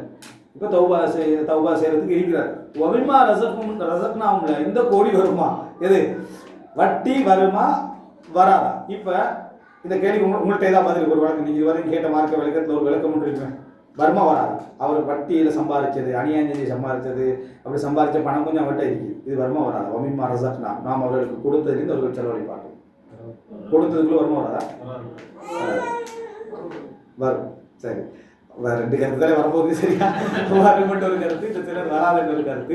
இதில் என்னன்னா முத்தசிலாக்கள் வராதுன்ட்டாங்க. முத்தசிலாக்கள் வந்து வராதுன்ட்டாங்க. காரணம் அதை வச்சு அல்லாஹ் ஹராமான ரிஸ்க்கு கொடுத்த மாட்டாயிருக்கு. அது இப்போ ஜென்ரலாக மனிதனுக்கு வாரது தான். ஆனால் வந்து வருமண்ட கருத்து தான் மிகவும் சரியான, அதான் சரியான அக்கை தான். என்ன காரணம்னா ரஸக்கு நாம் கொடுத்தோம்னு சொல்கிறான்ல, அவன் எடுத்த வழியில் அவனுக்கு மறுமையினால கூட்டுறவன். இந்த உலகத்தில் நம்ம எப்படி நம்புகிறோம், எது நடந்தாலும் யார்கிட்டையும் நடக்குது, அல்லாஹ்விடமிருந்து நடக்காது. எனக்கு எப்படி கிடைச்சாலும் எந்த வேலை கிடைச்சாலும் தந்தது யாரு, அல்லாஹ்விட கூட்டால தான். ஆனால் எனக்கு விசாரணை நீ ஹலாலா எடுத்தியா ஹராமா எடுத்தியான்னு எனக்கு ஒரு விசாரணை மறுமையில் இருக்கும். ஆனால் ரஸக்னா உள்ள எல்லாமே என்ன செய்யும், அடங்கும், நாம் அவர்களுக்கு கொடுத்து அடங்கும். உதாரணமாக பாருங்களேன், ஒருவர் வந்து உங்களுக்கு ஜென்ரலாக விளங்குறதுக்கு, இவர்கிட்ட புள்ள, இந்த வட்டி எடுத்தவர்கிட்ட புள்ள 20 வருஷம் இதில் தான் வளர்ந்தீங்க, இவருக்கு ரிசல்ட் கிடைச்சதே கிடையாது. இவர் வந்து வளர்ந்ததுக்குள்ள, அந்த புள்ள வளர்ந்ததுக்குள்ள வட்டியில் படித்தது வட்டியில், திண்டது வட்டியில், வாழ்ந்தது வட்டியில். இவர் ரிஸ்க் இல்லாமல் வளர்ந்தாரா ரிஸ்கில் வளர்ந்தாரான்னு கேட்டால் நம்ம என்ன சொல்லுவோம், அவர் மர்சூக் தான், அவர் ரிஸ்க் கொடுக்கப்பட்டு தான் வளர்ந்துக்கிறாரு. இல்லைன்னா இந்த விளக்கத்தின் அடிப்படையில் என்ன சொல்ல வேண்டி வரும், இவர் தான்ப்பா ரிஸ்க்கே இல்லாமல் வளர்ந்த மனுஷன் இவர் தான்.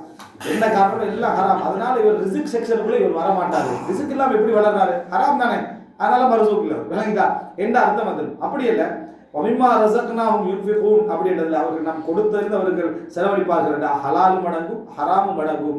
ஆனால் அல்லாஹ் தாலா அங்கீகரிக்கிறது தெரியுமா, நீ ஹலாலா சம்பாதிச்சதை மட்டும்தான் அல்லாஹ் தாலா என்ன செய்வான், அங்கீகரிப்பான். அல்லாஹ் கொடுத்ததுல ரெண்டு அடங்கினாலும் நீ ஹலாலா சம்பாதித்ததை கொடுத்தா அடுத்தது பாவம் மன்னிப்பு, தௌபா செய்யறது, பொருளாதாரத்தை சுத்தமாக்கிட்டாருன்னா அல்லாஹ் கொடுத்தது அப்படின்றது அப்படியே என்ன செய்தவருக்கு தொடர செய்யும். இதை நம்ம புரிந்து கொள்ள வேண்டும். ஏண்டா இது எதில் வரும்னா, இந்த சில கேள்விகள் இருக்கு. நிலத்தை கொஞ்சம் ஃபிக்குக்காக சொல்றேன், நிலத்தை அபகரிச்சிடுறது இதில் தொடலாமான்னு கேட்குறது. அபகரிச்ச நிலத்தில் 2 ரக்கா தொடலாமா, சரியா? அடுத்தவன் நிலம் களவெடுத்து வச்சுக்கிறது இதில் 2 ரக்கா தொடலாமா அப்படின்னு கேட்குறது, சரியா? அதே போல குடிக்க போகிற சாராயம் பிஸ்மில்லா சொல்லணுமா, சரியா? சிலர் கேள்வி, சில விரோதமான கேள்வி வந்துருக்கிறது. நாங்கள் தவறு செஞ்சுட்டு தான், ஆனால் இப்போ தொழுகட்டை வேணா சினிமா மொழி படம் பார்க்க பற்றி ஜம்மு செய்கிறது, கசிர் செய்கிறது, அதுக்கு என்ன, அதுக்கு ஒரு கேள்வி. இப்போ இதுக்கெல்லாம் என்ன, இதுக்கெல்லாம் சட்டம் மாறுமா, சரியா? அதாவது இந்த சட்டம் மாறுமா இல்லையா? இப்போ சிலவங்க வந்து மகரம் இல்லாமல் போகக்கூடாது, மகரம் இல்லாமல் வந்துட்டாங்க, இவங்களோட பணம் ஹலாலா ஹராம், ஹலால் தான் நினைக்கிட்டா பயணம் தான் என்ன, அங்கே ஹராமே தவிர சம்பாத்தியம் என்ன செய்யலை, அதில் ஹராம். அதே மாதிரி தான் அங்கே தொழுகிற விஷயத்தில் என்ன, அதாவது அவர் தொழுகிற விஷயத்தில் ஜம்மு கசரு தான். ஆனால் நீ செஞ்ச பிரயாணத்தில் பாவம் உனக்குரியது. இதே மாதிரி பல விஷயங்கள் இருக்கு. அதாவது இந்த பல அம்சங்கள் இதில் இருக்கிற இருக்கக்கூடிய சப்ஜெக்ட் பெருசு இல்லை. அந்த மாதிரியான ஒரு அம்சத்தில் ஒன்று தான் இந்த மாதிரி என்ன செய்யுது வரும். நாங்கள் கொஞ்சம் முடிச்சு நான் சொல்லுங்க. வட்டி ரிலேட்டடாக ஒரே ஒரு கொஸ்டின் மட்டும். இப்போ நம்ம பேங்க்ல பணம் வச்சிருந்தோம்னா நம்மளுக்கு ஆட்டோமேட்டிக்காக அது வட்டி வந்துட்டே தானே இருக்கும். அதை வந்து நம்ம எடுக்க மாட்டோம். அதை வந்து இப்போ பேங்க்லேயே விட்டோம்னா அவங்க யூஸ் பண்ணுவாங்க. அதுக்கு பதிலாக நம்ம வந்து எந்த நன்மையும் எதிர்பார்க்காம, நமக்கு யாருமே தெரியாதவங்க நிறையா ரிக்வஸ்ட்லாம் வருது இல்லை, இப்போ ஃபேஸ்புக்கு மற்ற இதில் எல்லாம், அவங்களுக்கு நம்ம அதை எடுத்து அனுப்பி வைக்கிறது வந்து அது நம்ம நன்மை எதிர்பார்க்கலாம், அது வேஸ்ட்டாக அதுக்கு பதிலாக அவங்களுக்கு கொடுக்கலாமா? நம்ம முதல் விஷயம் பேங்க் யூஸ் பண்ணுவாங்கன்னு எங்கே இருக்குது, சரியா? முதல் அம்சம், பேங்க்கில் வச்சா பேங்க் யூஸ் பண்ணுவாங்க, நீங்கள் 30 வருஷத்துக்கு போனால் உங்களுக்கு கிடைக்கும். சரியா? பேங்க் யூஸ் பண்ணுவாங்கன்றது அந்த வாதத்தை வச்சு தான் என்ன செய்கிறாங்க எல்லாரும் சொல்கிறாங்க. எங்கேயுமே வந்து என்ன செய்கிறது இல்லை, உங்களுக்கு இந்த பாக்ஸ் ஒன்று செஞ்சு இது வந்து இப்ராஹிம்ட பணம் அப்படின்னு போட்டு வைக்கிறது இல்லை அதுக்குள்ளே. சரியா? இப்ராஹிம்ட பணம் அது பாக்ஸுக்குள்ளே இது அப்படின்னு போட்டு வைக்க கிளைம் பண்ணுறது தானே அது. சரியா? அது பணம் வந்து பொதுவாக தான் இங்கே போகுது. அதை வந்து ஒரு கணக்கு உங்களுக்குரிய அதாவது என்னது இருப்பு, உங்களுக்குரிய இருப்பு தான். நீங்கள் எந்த கிளைம் பண்ணாலும் உங்களுக்கு என்ன செய்ய போகுது, அது கிடைக்க போகுது. பிள்ளைகளுக்கு என்ன செய்யும், அது உரிய முறையில் கிளைம் பண்ணால் பிள்ளைகளுக்கு என்ன செய்யும், அது கிடைச்சிது. அதனால் அது இன்னொன்று யூஸ் பண்ணுவாங்க, கோயில் கட்ட யூஸ் பண்ணுவாங்க, விகாரிகள் கட்ட யூஸ் பண்ணுவாங்க, டொய்லெட் கட்ட யூஸ் பண்ணிருக்கு. சரியா? அப்படி இப்படி சொல்றதே முதலாவது என்ன இல்லை. இன்னும் சொல்லப்போனால் கோவில் காணிகள் அறுதியாகிக்குது, சேர்ச் காணிகள் அறுதியாகிக்குது. சரியா? மற்ற காணிகள் எங்கே அறுதியாகுது, அதே பேங்க்ல தான் என்ன செய்யுது, அறுதியாகுது. பேங்க்கார எல்லாத்துக்கும் விரோதமானவன். அவனுக்கு மெயின் டார்கெட் என்ன, பொருளாதாரம் தான். அதில் வந்து அவனுக்கு மெயின் டார்கெட் பொருளாதாரம் தான். என்ன செய்ய நம்ம புரிஞ்சுக்கணும். அதை இந்த வாதத்தை நம்ம மார்க்கெட்டில் கூடுமா கூடாதா? சரியா? மார்க் அடிப்படையில் கூடுமா கூடனா வதருமா பக்கை எமினர் ரிபா, குர்ஆன் வசனம். நீங்கள் எஞ்சிய வட்டியை விட்டு விடுங்க. அது வட்டி வாங்குறவருக்குன்னா வட்டி எடுக்கிறவருக்குன்னா எல்லாரும் இருந்தாலும் வதருமா பக்கை எமினர் ரிபா, வட்டியை விட்டு விடுங்கட்டான். நான் போய் பேங்க்ல ஏண்ட வட்டி இருக்குது. சரியா? ஏண்ட வட்டி இருந்துட்டு அதை தாங்கன்னு நான் கேட்டுட்டேன்டா, நீங்க என்னத்துக்காக கேட்கறன்றதெல்லாம் நம்ம ரெண்டாவது விட்டுருவோம். நீங்களே யோசிக்கணும். இப்போ நான் இந்த ப்ராக்டிக்கல் அதை செய்ய நான் போகணும், பேங்க்கு போய் இந்த வட்டியை நான் என்ன செய்யறேன், நான் எடுத்ததுக்காக பதிவு செய்ய நான் என்ன செய்யறேன், நான் வட்டி எடுக்கிறேன்னா என்ன நோக்கங்களை கொடுக்குறேன், திரும்பினதோட ஒரு ஆக்சிடென்ட், பணத்தோட மரணம், நான் எதோட மரணிக்கிறேன், வட்டி பணத்தை எடுத்துட்டு மரணிக்கிறேன். என்ன நோக்கம் எதா இருந்தாலும் சரி, எடுத்தது என்ன, வட்டி பணம் தான். நான் வந்து ஒரு டிரான்ஸ்ஃபர் பண்றேன், டிரான்ஸ்ஃபர் பண்ணின டைம்ல என்ன மைண்ட்ல என்ன இருக்குது, நான் என்ன வட்டி பணத்தை கிளைம் பண்ணி நான் எடுக்கிறேன். அது யாருக்கு கொடுக்குறாங்கன்றது இரண்டாவது அம்சம். வட்டி எடுக்கக்கூடாதுன்னா நீ வட்டி வச்சேக்க கூடாது. சில டைம்ல சொல்லுவாங்க உத்ருன் அக்பஹ் மின் தம், செஞ்ச பாவத்தை விட சொல்ற காரணம் கேவலம்னு சொல்லுவாங்க தெரியுமா. செஞ்ச பாவத்தை விட அதை கூட மன்னிச்சிடலாம். நான் ஏன் அந்த பாவம் செஞ்சேன் தெரியுமா ஒரு விளக்கம் சொல்லுவாங்க தெரியுமா, அது அதை விட கேவலமா இருக்கு. சரியா? அதை மாதிரி ஒரு அம்சம் தான். செஞ்சு பாவம் செஞ்சுட்டோம், அல்லாட்ட தௌபா செஞ்சுட்டு நிற்காம ஒருத்தர் போடுறாருன்னா நம்ம வந்து டொய்லெட் கட்டுறது கேவலமாக நினச்சிட்டீங்கன்னா, டொய்லெட் கட்ட கொடுத்து விடுவோம். டொய்லெட் கட்டுறது கேவலம் யார் சொன்னது, அதில் சிமெண்ட் விற்கணும், அவர் கேவலமான வேலையாக செய்கிறாரு. டொய்லெட் கட்டுறது சிமெண்ட் விற்கணுமா இல்லையா, கம்பி இரும்புகள் விற்கணும், அவர் கேவலமான வேலையாக செய்கிறாரு. அது ஒரு கட்டுமான பணி மேஸ்திரி வருவார், அவருக்கு கேவலமான வேலை செய்கிறார், அவர் கட்டுறாரு. சரியா? அவர் கேவலமான வேலை. மண்ணு கொண்டு போடணும், அவன் மண்ணு கொண்டு போடுறவன் அவன் கேவலமான வேலையை செய்கிறாரு. அதை தோன்றவன் அந்த வேலை செய்ய, பெயிண்ட் அடிக்கிற பெயிண்ட் பாஸ் அவர் பிளம்பரு, அதுக்கு பிறகு இந்த இதெல்லாம் வித்துட்டிக்கிறாங்களே கொமடெல்லாம், அவரெல்லாம் கேவலமாக எங்க அதில் கேவலமான வேலை இருக்குது. ஃபுல்லாக அந்த படத்தில் அதுக்கு செலவழிக்கிறது. டொய்லெட் கட்டுறது இன்னைக்கு ரூமுக்குள்ளே வச்சுக்கிறாங்க. டொய்லெட்டை கேவலமான ரூமில் வச்சிருப்பாங்க, டிவி பார்க்குறாங்க, ரேடியோ கேட்குறாங்க, ஃபோன் பேசுகிறாங்க, விளங்கிட்டா எல்லா விதமாக எதுக்குள்ளே, வீட்டுக்குள்ளே தான். அப்போ அப்படிப்பட்டது டொய்லெட் கட்டுவதற்கு என்ன செலவு. எந்த மாதிரி டொய்லெட் கட்டுறதுக்கு, ஃப்ளைட்டில் உள்ள மாதிரி, ஏர்போர்ட்டில் உள்ள மாதிரி, அந்த மாதிரி டொய்லெட்டில் பெயிண்ட் அடிக்காமல் அப்படி கொஞ்சம் அப்படி விட்டுருக்கு. இது ஒரு யார் போட்ட சிந்தனைன்னு கேட்குது. இந்த சிந்தனை உண்டு. டொய்லெட்ன்றது ஒன்றுக்கு ரெண்டுக்கு போகிறது தான் என்ன, மனிதனுக்கு செய்யக்கூடிய ஒரு அருவருப்பான ஒரு தன்மை அளவு தர வச்சுக்கிறான். அந்த ஒரு பகுதி வேணும்னா நீ சொல்லலாமே தவிர டொய்லெட் கட்டுற கேவலமான வேலை யார் சொல்றது. இன்னும் சொல்ல போனால் டொய்லெட் கட்டுறது நீங்கள் ஒரு ஏழை கேட்டால் கட்டாயம் உங்களோட பணத்தால் கொடுங்க, மிக சிறப்பான வேலை. ஏண்டா வீதிகளில் மற்ற இடங்களில் யாரெல்லாம் மனம் கழிக்கிறான் அவர்கள் சபிக்கப்பட்டவர்கள் வருது. சாபத்திலிருந்து காப்பாற்றுவதற்கு யார் இந்த வேலையை செய்கிறாங்களோ சிறப்பான வேலை. அதனால எங்க இந்த டொய்லெட்டை வச்சுக்க இந்த கேவலமான வேலைக்கு நீங்க உதவி செய்யுங்கள். என்ன கேட்கிறாங்க எனக்கு விளங்கல. சரியா? கேவலமான வேலைக்கு உதவி செய்ய, ஒருத்தருக்கு டொய்லெட் வரல, யூரின் வரல, இவர் கேவலமான விஷயத்தை எல்லாம் தடுத்து விட்டார், நம்மளே அர்த்தம் அவருக்கு அல்லாஹ் தஆலா கேவலமான விஷயத்தை தடுத்து விட்டார், இப்பொழுது அவர் மூத்தாகி விட்டார், நல்ல விஷயம் அது. அப்ப என்ன ஒரு பேச்சு பேசுறாங்க, இது அசிங்க மாதிரி கொட்டுறாங்க. அதே போல வடிகால் அந்த அசுத்தங்கள் போற மாதிரியான ஒரு இது செய்யறாங்க. அதுவும் வந்து என்ன, அது ஒரு பிழையான ஒரு நடைமுறை, இதெல்லாம் ஒரு மோசமான நடைமுறை சொல்லி பிழை. அப்படி எடுத்துக்க என்ன பண்ணா இன்னும் நிறைய விஷயங்கள் நிறைய நம்ம என்ன செய்யலாம் சொல்லலாமே. இப்போ டாக்டர்மார் வந்து மோஷன் டெஸ்ட் பண்றாங்களே, அதுக்குரிய டெஸ்ட் டியூப் வாங்கி கொடுப்பது, பொட்டில் வாங்கி கொடுப்பது அசிங்கமான வேலை, அதுக்கு சக்காத்தை கொடுக்கலாம் சொல்லாமா. டாக்டர்ஸ்மார் வந்து அந்த மோஷன் கொடுக்கறதுக்கு ஒரு பொட்டில் எடுப்பாங்க தானே, அப்ப அந்த அசிங்கமான பொட்டில்களுக்காக நீங்கள் உங்கள் பணத்தை செலவழிங்கள். அதனால போகுது யூரின் பொட்டில்களுக்காக உங்கள் பணத்தை செலவழிங்க சொல்லலாமா. ஹாஸ்பிட்டல்ல வேஸ்டேஜ்கள் இருக்கு, அதை செலவழிக்கக்கூடிய கண்டெய்னர்களுக்காக செலவழிங்க சொல்லலாம். இது என்ன சிந்தனை எங்கிருந்து வந்தது? பெம்பஸுக்காக செலவழியுங்கள், பெம்பஸுக்காக என்ன செய்ய செலவழியுங்கள் சொல்லலாம். எடன் பெம்பஸுக்காக செலவழியுங்கள். இதை நான் ஏன் கேட்கிறேன் தெரியுமா, இந்த விளக்கத்தை கொடுக்குற எங்கிருந்து கொடுக்குறான்னு. இதெல்லாம் அசிங்கமான வேலை மாதிரி காட்டி, இதெல்லாம் நல்ல வேலைகள், சுத்தமாக வச்சுக்கிற வேலைகள். அதில் ஒரு அசிங்கம் இல்லை. அதில் செய்யக்கூடிய ஒவ்வொருத்தரும் ஒவ்வொரு பகுதியை செய்யறாங்க. அந்த நடக்கக்கூடிய நிகழ்வு மட்டும்தான் என்ன மனிதனிடத்தில் அருவருப்பான ஒரு நிகழ்வை தவிர அதுவும் அசிங்கமான நிகழ்வு அல்ல. அது மனிதனுக்கு ஆரோக்கியமான ஒரு நிகழ்வு. எனவே இது ஒரு தவறான இது சப்ஜெக்ட். இதெல்லாம் விட்டுறணும். வட்டியை நம்ம எடுக்கக்கூடாது. ஒரு சில அறிஞர்கள் எடுக்கலாம்னு சொல்லிக்கிறாங்க தான், அதில் சந்தேகம் கிடையாது. ஆனால் மிக தவறான ஒரு நிலைப்பாடு. வட்டியோடு நீங்கள் சம்மந்தப்படாதீங்க. இப்போ எப்படி ஆகிட்டா ஃபோன் பண்ணி கேட்குறாங்க, உங்களுக்கு இந்த பேலன்ஸ் ஷீட் தான் வட்டி இப்படி தான் டொய்லெட் கட்டணும், வட்டி பேலன்ஸ் ஷீட் 1 கோடி டிரான்ஸ்ஃபர் வணங்கிட்டா. ஒரு இதை நம்பி ஒரு டீம் 1 கோடியை எடுத்துட்டு 1 கோடியே கேள்வி வருது, இப்படி தான் டொய்லெட் கட்டலாம் அது கட்டலாம்ட்டு 1 கோடியை நான் 5-6 வருஷமாக சும்மா தான் இருந்தேன். சார் இந்த வட்டி அணியாமல் மனுஷனுக்கு அந்த வழி இருக்க தானே செய்யும். வட்டி அங்கே இருந்தாலும் இவர் எடுக்கிறது டொய்லெட் கட்டுறதுக்கல்ல, இவருக்கு ஒரு வழி. அந்த 1 கோடியை விட்டுட்டு நம்ம வட்டி தான் ஹராம் தான், அது பிரச்சனை இல்லை. ஆனால் அது என் அக்கௌண்ட்டில் இருக்குது அந்த 1 கோடி. எப்படி இருக்கும் மனிதனுக்கு தெரியுமா? அது பாரமெல்லாம் அப்படி எடுத்துடுறது. சரி, ஏதாவது எடுத்து இன்னொன்று நன்மையை எதிர்பார்க்காமல் தீமையும் எதிர்பார்க்காமல் தர்மம் செய்யுங்க. அப்படி ஒரு தர்மம் எங்கே இருக்கு? நன்மை எதிர்பார்க்கறது இல்லை, தீமையை எதிர்பார்க்கறது இல்லை. அப்படி தர்மம் ஒன்று இருக்கு எங்கேயாவது? பகிரங்கமாக செய்யுங்க, ரகசியமாக செய்யுங்கிற ஒரு தர்மம் இருக்குது. குர்ஆன்ல தொந்தரவு செய்யாம தர்மம் செய்கின்றீங்க. நான் இப்ப செய்யற தர்மம் எல்லாம் நன்மை எதிர்பார்க்கறது இல்லை, தீமை எதிர்பார்க்காத ஒரு தர்மம். காணாதவர்களுக்கு கொடுத்து விடுங்கள். அதனால காணாதவர்களுக்கு கொடுக்கறது இந்த சப்ஜெக்ட் இருக்கு.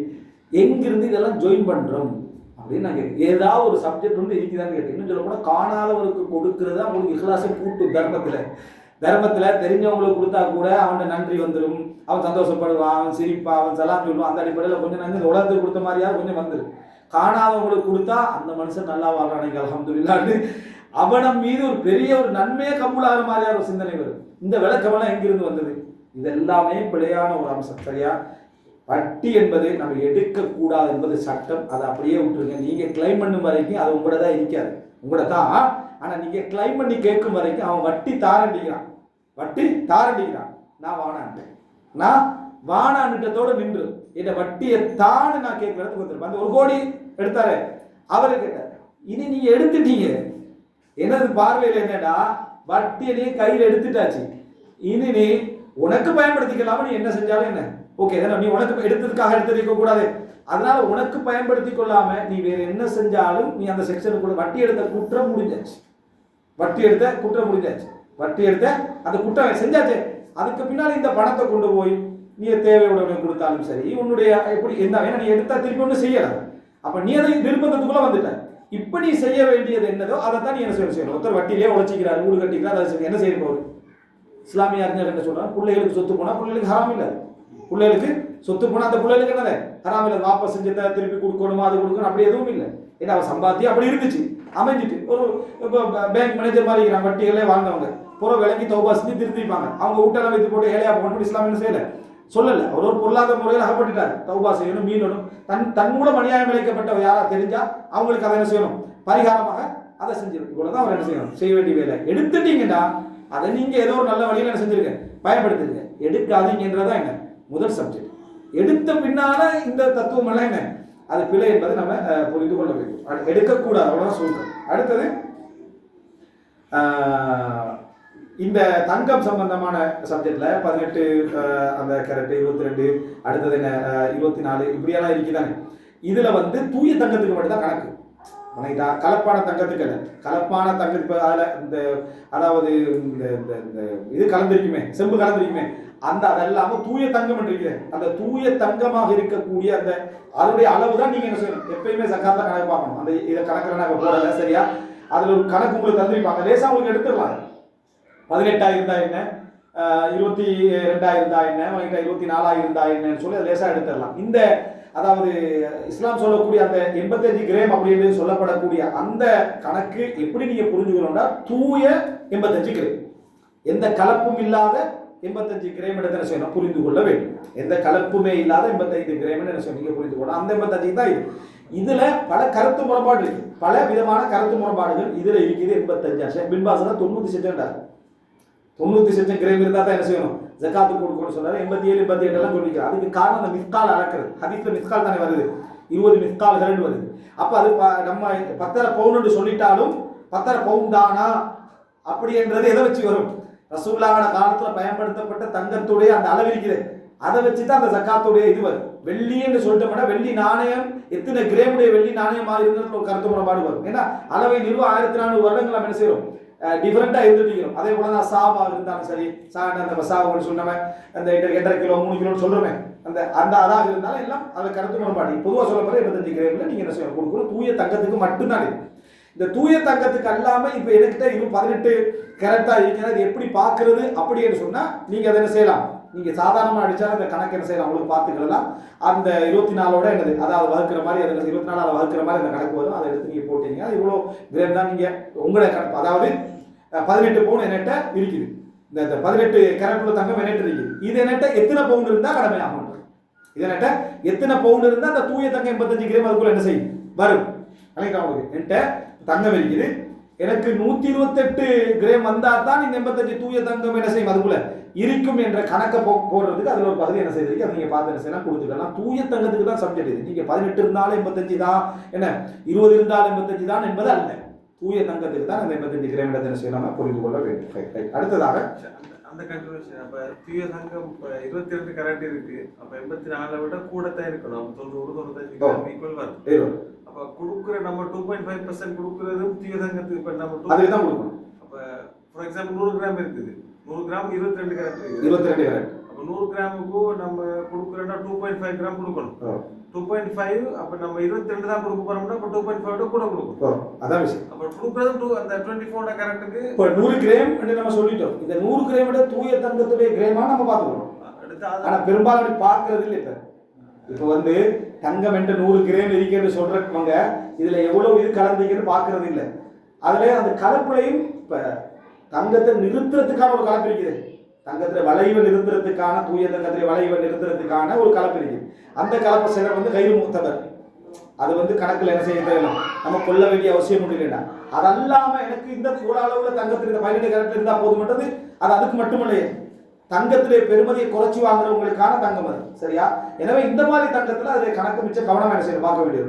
22 வார டைம்ல அந்த பிரச்சனை இருக்கு. எப்படி 100 கிராம்னா 22 கிராம் தூய தங்கம். அதாவது இப்போ 100 கிராம் சொல்ற டைம்ல அது 92 அவர் கொடுக்க வேண்டிய சக்காத் எது கொடுக்கணும், 92க்கு தான் அவர் என்ன செய்யணும் அதை 2.5 கொடுக்கணும். ஆனா அவர் வந்து அப்படி 100க்கே பார்த்து நம்ம 2.5 இது கொடுத்த பிழை இல்லை. அதாவது மார்க்க ரீதியாக ஒருத்தர் 2.5 பார்த்து கொடுத்தா அதுக்கு மேலதிகமா போறது சதக்காவா என்ன செய்யும் போய் சேரும், அதுல சந்தேகம் இல்லை. இல்ல கன்வெர்ட் பண்ண 24க்கு 22 ஆயிருக்கு, 22க்கு 2.5 கொடுத்தா அப்படி கொடுத்தா சரி. ஒண்ணுதான், ரெண்டு ஒன்று தான், ரெண்டு மெத்தட்லேயே ஒன்று தான். நான் சொல்றது சிலவங்களுக்கு அப்படி இல்லை, கணக்கு பார்த்துக்கலே இல்லாது. சிலவங்க வந்து அந்த தங்கள்கிட்ட உள்ள கிரேமை வச்சு மட்டும் தான் என்ன செய்வாங்க யோசிப்பாங்க. அதுல எவ்வளவு தங்கம் இங்கன்னு பார்க்குற அளவுக்கான இது இருக்காது. அவங்களுக்கு தான் அந்த கணக்கு என்ன செய்யுது சொல்லப்படுறது. நீங்க சொல்ற மாதிரி தங்கத்தை மட்டும் பிரிச்சு எடுத்துட்டா சப்ஜெக்ட் முடிஞ்சுது. அடுத்தது இறந்த உறவுகளுக்கு ஜகாத்து கொடுப்பது முக்கியம், ஆனால் அவர்கள் ஆடம்பரம் செய்வதை பார்க்கிறோம். உதாரணமாக ஒரு நபருக்கு 2000க்கு எடுக்க வேண்டிய ஒரு உடையை 5000 கொடுத்து வாங்குகிறார். இப்படிப்பட்டவர்கள் கொடுக்கலாம். அதாவது ஒருத்தர் இருக்கிறாரு, அவர் கொஞ்சம் ஆடம்பரம் இதுல கேள்வி வந்து ஆடம்பரம் எது நம்ம அவரை பற்றி தான் முடிவு எடுக்கணும். ஆடம்பரம் அவர் எடுத்தா 2000க்கு சேர்த்து எடுக்க மாட்டார், கொஞ்சம் 5000க்கு சேர்த்தா அவர் எடுப்பார். போறது வாரது இப்படித்தான் இருக்கு. இப்படி இருக்கிற டைம்ல இது முக்கியமான கேள்வி. இவருக்கு ஒரு வறுமை இருக்கு. இவருக்கு வார வருமானத்துல 75% என்ன செஞ்சிருது, இவருடைய இது தேவை 25% தான் பூர்த்தி ஆகுது. இன்னொரு 25% என்ன செய்யவில்லை, பூர்த்தி ஆகுது இல்லை. இவர் ஒரு கால்குலேஷன் பார்க்குறாரு, 5000 சேர்த்த 3000க்கு எடுத்தா ஓகே. அது போல சூப்பர் பெட்ரோல் அடிக்காம சும்மா நார்மல் பெட்ரோல் அடிச்சுட்டு போனா அது இப்படி சொல்றேன். அப்படி பார்க்குறாரு கரண்ட் அதை இது இப்படி எடுத்து இவருக்கு அந்த மாதிரி ஒரு கணக்கு பார்த்தா அந்த 75 100 ஆகிடும். இது பிழை, இஸ்லாமிய அடிப்படையில் இது பிழையாடு. இது வந்து நீங்க ஜகாத்து கொடுக்க போறதுக்காக நீங்க கொடுக்காம இன்னொருத்தர் கொடுத்துட்டு போங்க வேற விஷயம். அவர்கிட்ட போய் 5000 சேர்த்து 3000 ஆக்கு, அது இன்கம் டேக்ஸால வந்த மாதிரி சரியா. 5000 சேர்த்து 3000 ஆக்கு, சூப்பர் பெட்ரோல்ல மற்ற இல்லாடி டீசல்ல போனா உனக்கு என்ன பிரச்சனை, பெட்ரோல் அதே இறக்கலுமே டீசல் லாமண்ணில அதாவது மண்ணெண்ணில போ சரியா. புஷ் மற்ற நம்ம நாட்டில் புஷ் சைக்கிள் சொல்லுவாரு என்ன மிதி சைக்கிள் என்ன செஞ்சிரு போயிரு. அதே மாதிரி நடந்து போறது உனக்கு என்ன நல்லா இது கூட ஆடம்பரம் தாண்டு எதையாவது சொல்லுங்க. ஃபிளைட்டு போற திடீர்னு ஒரு ஹஜ்ஜி போறாரு, அவர் ஃபர்ஸ்ட் கிளாஸ்ல போயிருக்காரு, ஜகாத் கேன்சல் சரியா. பேனுக்கு மேல ஏசியை போட்டார், ஜகாத் கேன்சல் இது நடக்கிறது பிள்ளை. எங்களுக்கு விளங்கும் தான், அவன் கொஞ்சம் லக்ஸரியா வாங்குறாரு, ஆடம்பரமா வர, அதனால கொஞ்சம் கஷ்டம் இருக்குதுன்னு விளங்கும் தான். ஆனா சிலர் அதுக்கு பழக்கப்பட்டிருக்கலாம். அவங்க பிறந்த குடும்பம் அப்படியா இருக்கலாம், அவங்க ஒரு காலத்துல வசதியா வாழ்ந்தவராக இருக்கலாம். ஒவ்வொரு காரணம் இதுக்கு எல்லா காரணம் வச்சா மட்டும் இல்லை, சிலருக்கு அதே ஒரு இயல்பாக செஞ்சிருக்கலாம், மாறிக்கலாம். அவரால் அதுலேருந்து என்ன செய்யலாது வெளியே வரையலாம். நம்ம என்ன செய்யலாம்டா, நான் இவருக்கு கொடுக்க தேவைன்னு வேணும்னா நீங்க என்ன செய்யலாம், வேற ஒருத்தருக்கு கொடுத்துட்டு போல உங்களுக்கு அது பிள்ளை இல்லைன்னா உங்களுக்கு மனசுல திருப்தி இல்லைடா. ஆனா அவர்கள் லைஃப் ஸ்டைலை மாற்ற அப்பதான் நான் ஜக்காத் தருவேன்னு சொல்றது என்னது பிழையான மார்க்க ரீதியாக அது பிழை. நாம ஏற்கனவே சொன்னோம் அப்துல்லா முபாரக் சரிதான். அவரே என்ன ஒரு குறிப்பிட்ட அமௌண்ட்டை கொடுக்க ஒரு தினமும் தீனாரோ கையில கொடுக்குறாரு. கொடுத்தோடனே பக்கத்தில் ஒரு சொல்றாரு இவருக்கு தீனார் கொடுக்குறீங்க பெரிய அமௌண்ட் அது. அந்த கால ரசூலான காலத்துலாம் ஒரு தினம் இது ஒரு ஆடு வாங்கிடலாம் சரியா. அப்போ அதை போய் இவருக்கு கொடுக்குறீங்க இவர் பொறிச்சுட்டா எல்லாத்தையும் என்ன செய்வாரு சாப்பிடுவாருன்ற அப்படி அப்போ நான் 2 கொடுத்துருக்கேன்னு அப்துல்லா முபாரக் அப்போ 2 கொடுத்துருக்கேன் இவருக்கு அப்படின்ட்டார். அப்போ அவர் என்னத்தை பார்த்தாருன்னா அவர் பழகின ஸ்டைல் அதுவாக இருக்கு. அதை வச்சு நம்ம என்ன செய்யலாம் அவரோட லைஃப்பை மாற்றிக்கணும் என்ன செய்யலாம் சொல்ல முடியாது. நாங்கள் அவருக்கு சரி வரல இன்னொருத்தருக்கு நம்ம என்ன செய்வோம் கொடுத்துட்டு போயிடுவோம். அவருக்கு அல்லாஹ் தஆலா கொடுக்குற ரிஸ்க் அல்லாஹ் இன்னொரு வழியில் என்ன செஞ்சிருவான் அதை கொடுத்துருவாங்க சரியே தவிர இவர்களுக்கு நீங்கள் கொடுக்கலாமான்னா நீங்கள் கொடுக்காம தவிர்த்துற பிழையாது. எப்படி சொல்லிடக்கூடாது இவருக்கு ஜகாத் வாங்குற தகுதி என்னது இல்லைன்னு நம்ம சொல்லிடக்கூடாது. அடுத்ததாக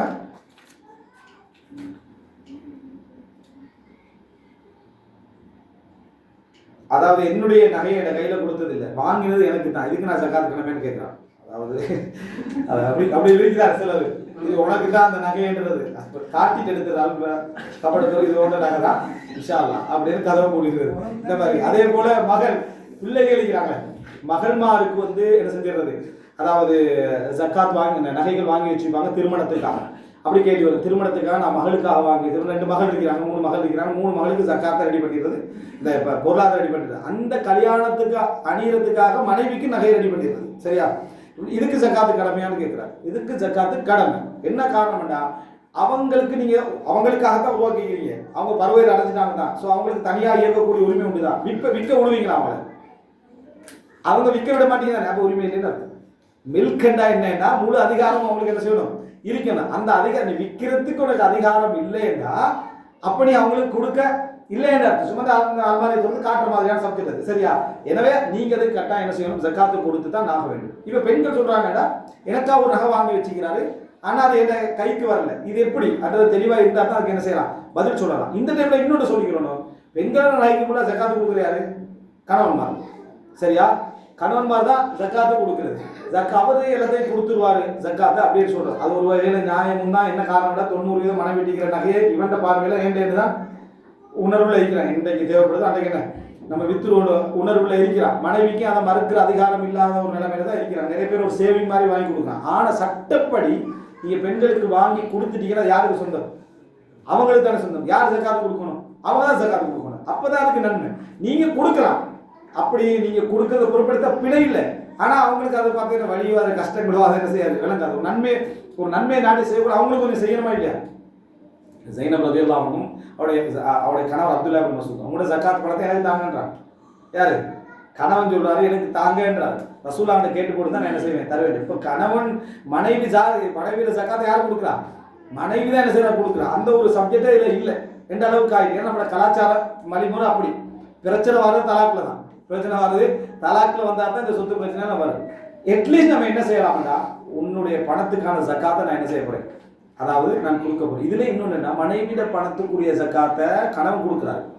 அதை வாங்கி கணவன் இந்த பணத்தை வாங்கி மனைவி குடும்பத்துக்கு கொடுத்துருக்காரு. இப்போ எப்படி லாபம் 2 லாபம் சரியா. அதாவது தனது நகைக்குரிய ஜக்காத்தை யார் கொடுக்குறாரு கணவன் கொடுக்குறாரு. அந்த ஜக்காத்தை தாங்கன்னு வாங்கி தங்கள் குடும்பங்களுக்கு என்ன செஞ்சிருது கொடுத்துருது. அப்ப இது ஜக்காத்து கொடுத்த சந்தோஷம் அந்த வழி இருக்கிறாரு. ஜக்காத்துக்கு ஒரு வழி ஒன்று இருக்கிறான் பொருளாதார வெளியேறது அதுல ஒரு சந்தோஷம் இருக்கு அது இல்லை. இன்னும் சொல்ல போனா இது நல்லது. இந்த ஜக்காத்து அவங்களுக்கு என்ன நல்லது. நமக்கு 100 பவுன் வாங்கினாலும் 2.5 பவுன் நம்ம ஃபேமிலிக்கு சேரப்போகுது. அப்படின்னா 102.5 பவுன் என்ன 102 பவுன் வரப்போகுது. இந்த மாதிரியான ஒரு மெத்தட்ல தான் என்ன செய்யுது இதுல நடந்து கொண்டிருக்கு. இது பிழையான ஒரு அம்சம். மார்க்க ரீதியாக ஜக்காத்து நிறைவேறான்னு சொல்லல. நம்மளும் கொஞ்சம் அதுக்கு என்ன செய்யணும் பழகணும். கணவனும் அப்படி கொடுக்குறீங்கன்னா ஃபோன் பண்ணி இதுதான் உங்களோட நகை ஜக்காத்து கொடுக்க போகிற சிலவங்க தெரியாமல் கொடுக்குறோம் அந்த நீயத்தை வச்சுக்கணும் என்ன செய்யணும் அதில் சொல்லணும். இந்த கடைசியுடைய கேள்வி அது எப்படி என்று சொல்லி தெரிஞ்சால் தான் அதை நம்ம என்ன செய்யலாம் பதில் சொல்லலாம். அடுத்ததாக ஜக்காத் தொகை ஒரு வருடத்தில் கொடுக்கணும். 50,000 தொகை இருந்தால் பாதி முதல் கொடுத்து பிறகு அதாவது ஒரு ஜக்காத்து கடமையாகுது எங்களுக்கு. ஆனால் எங்களுக்கு கொடுக்கறதுக்கு எங்களோட கையில் பணம் இல்லை.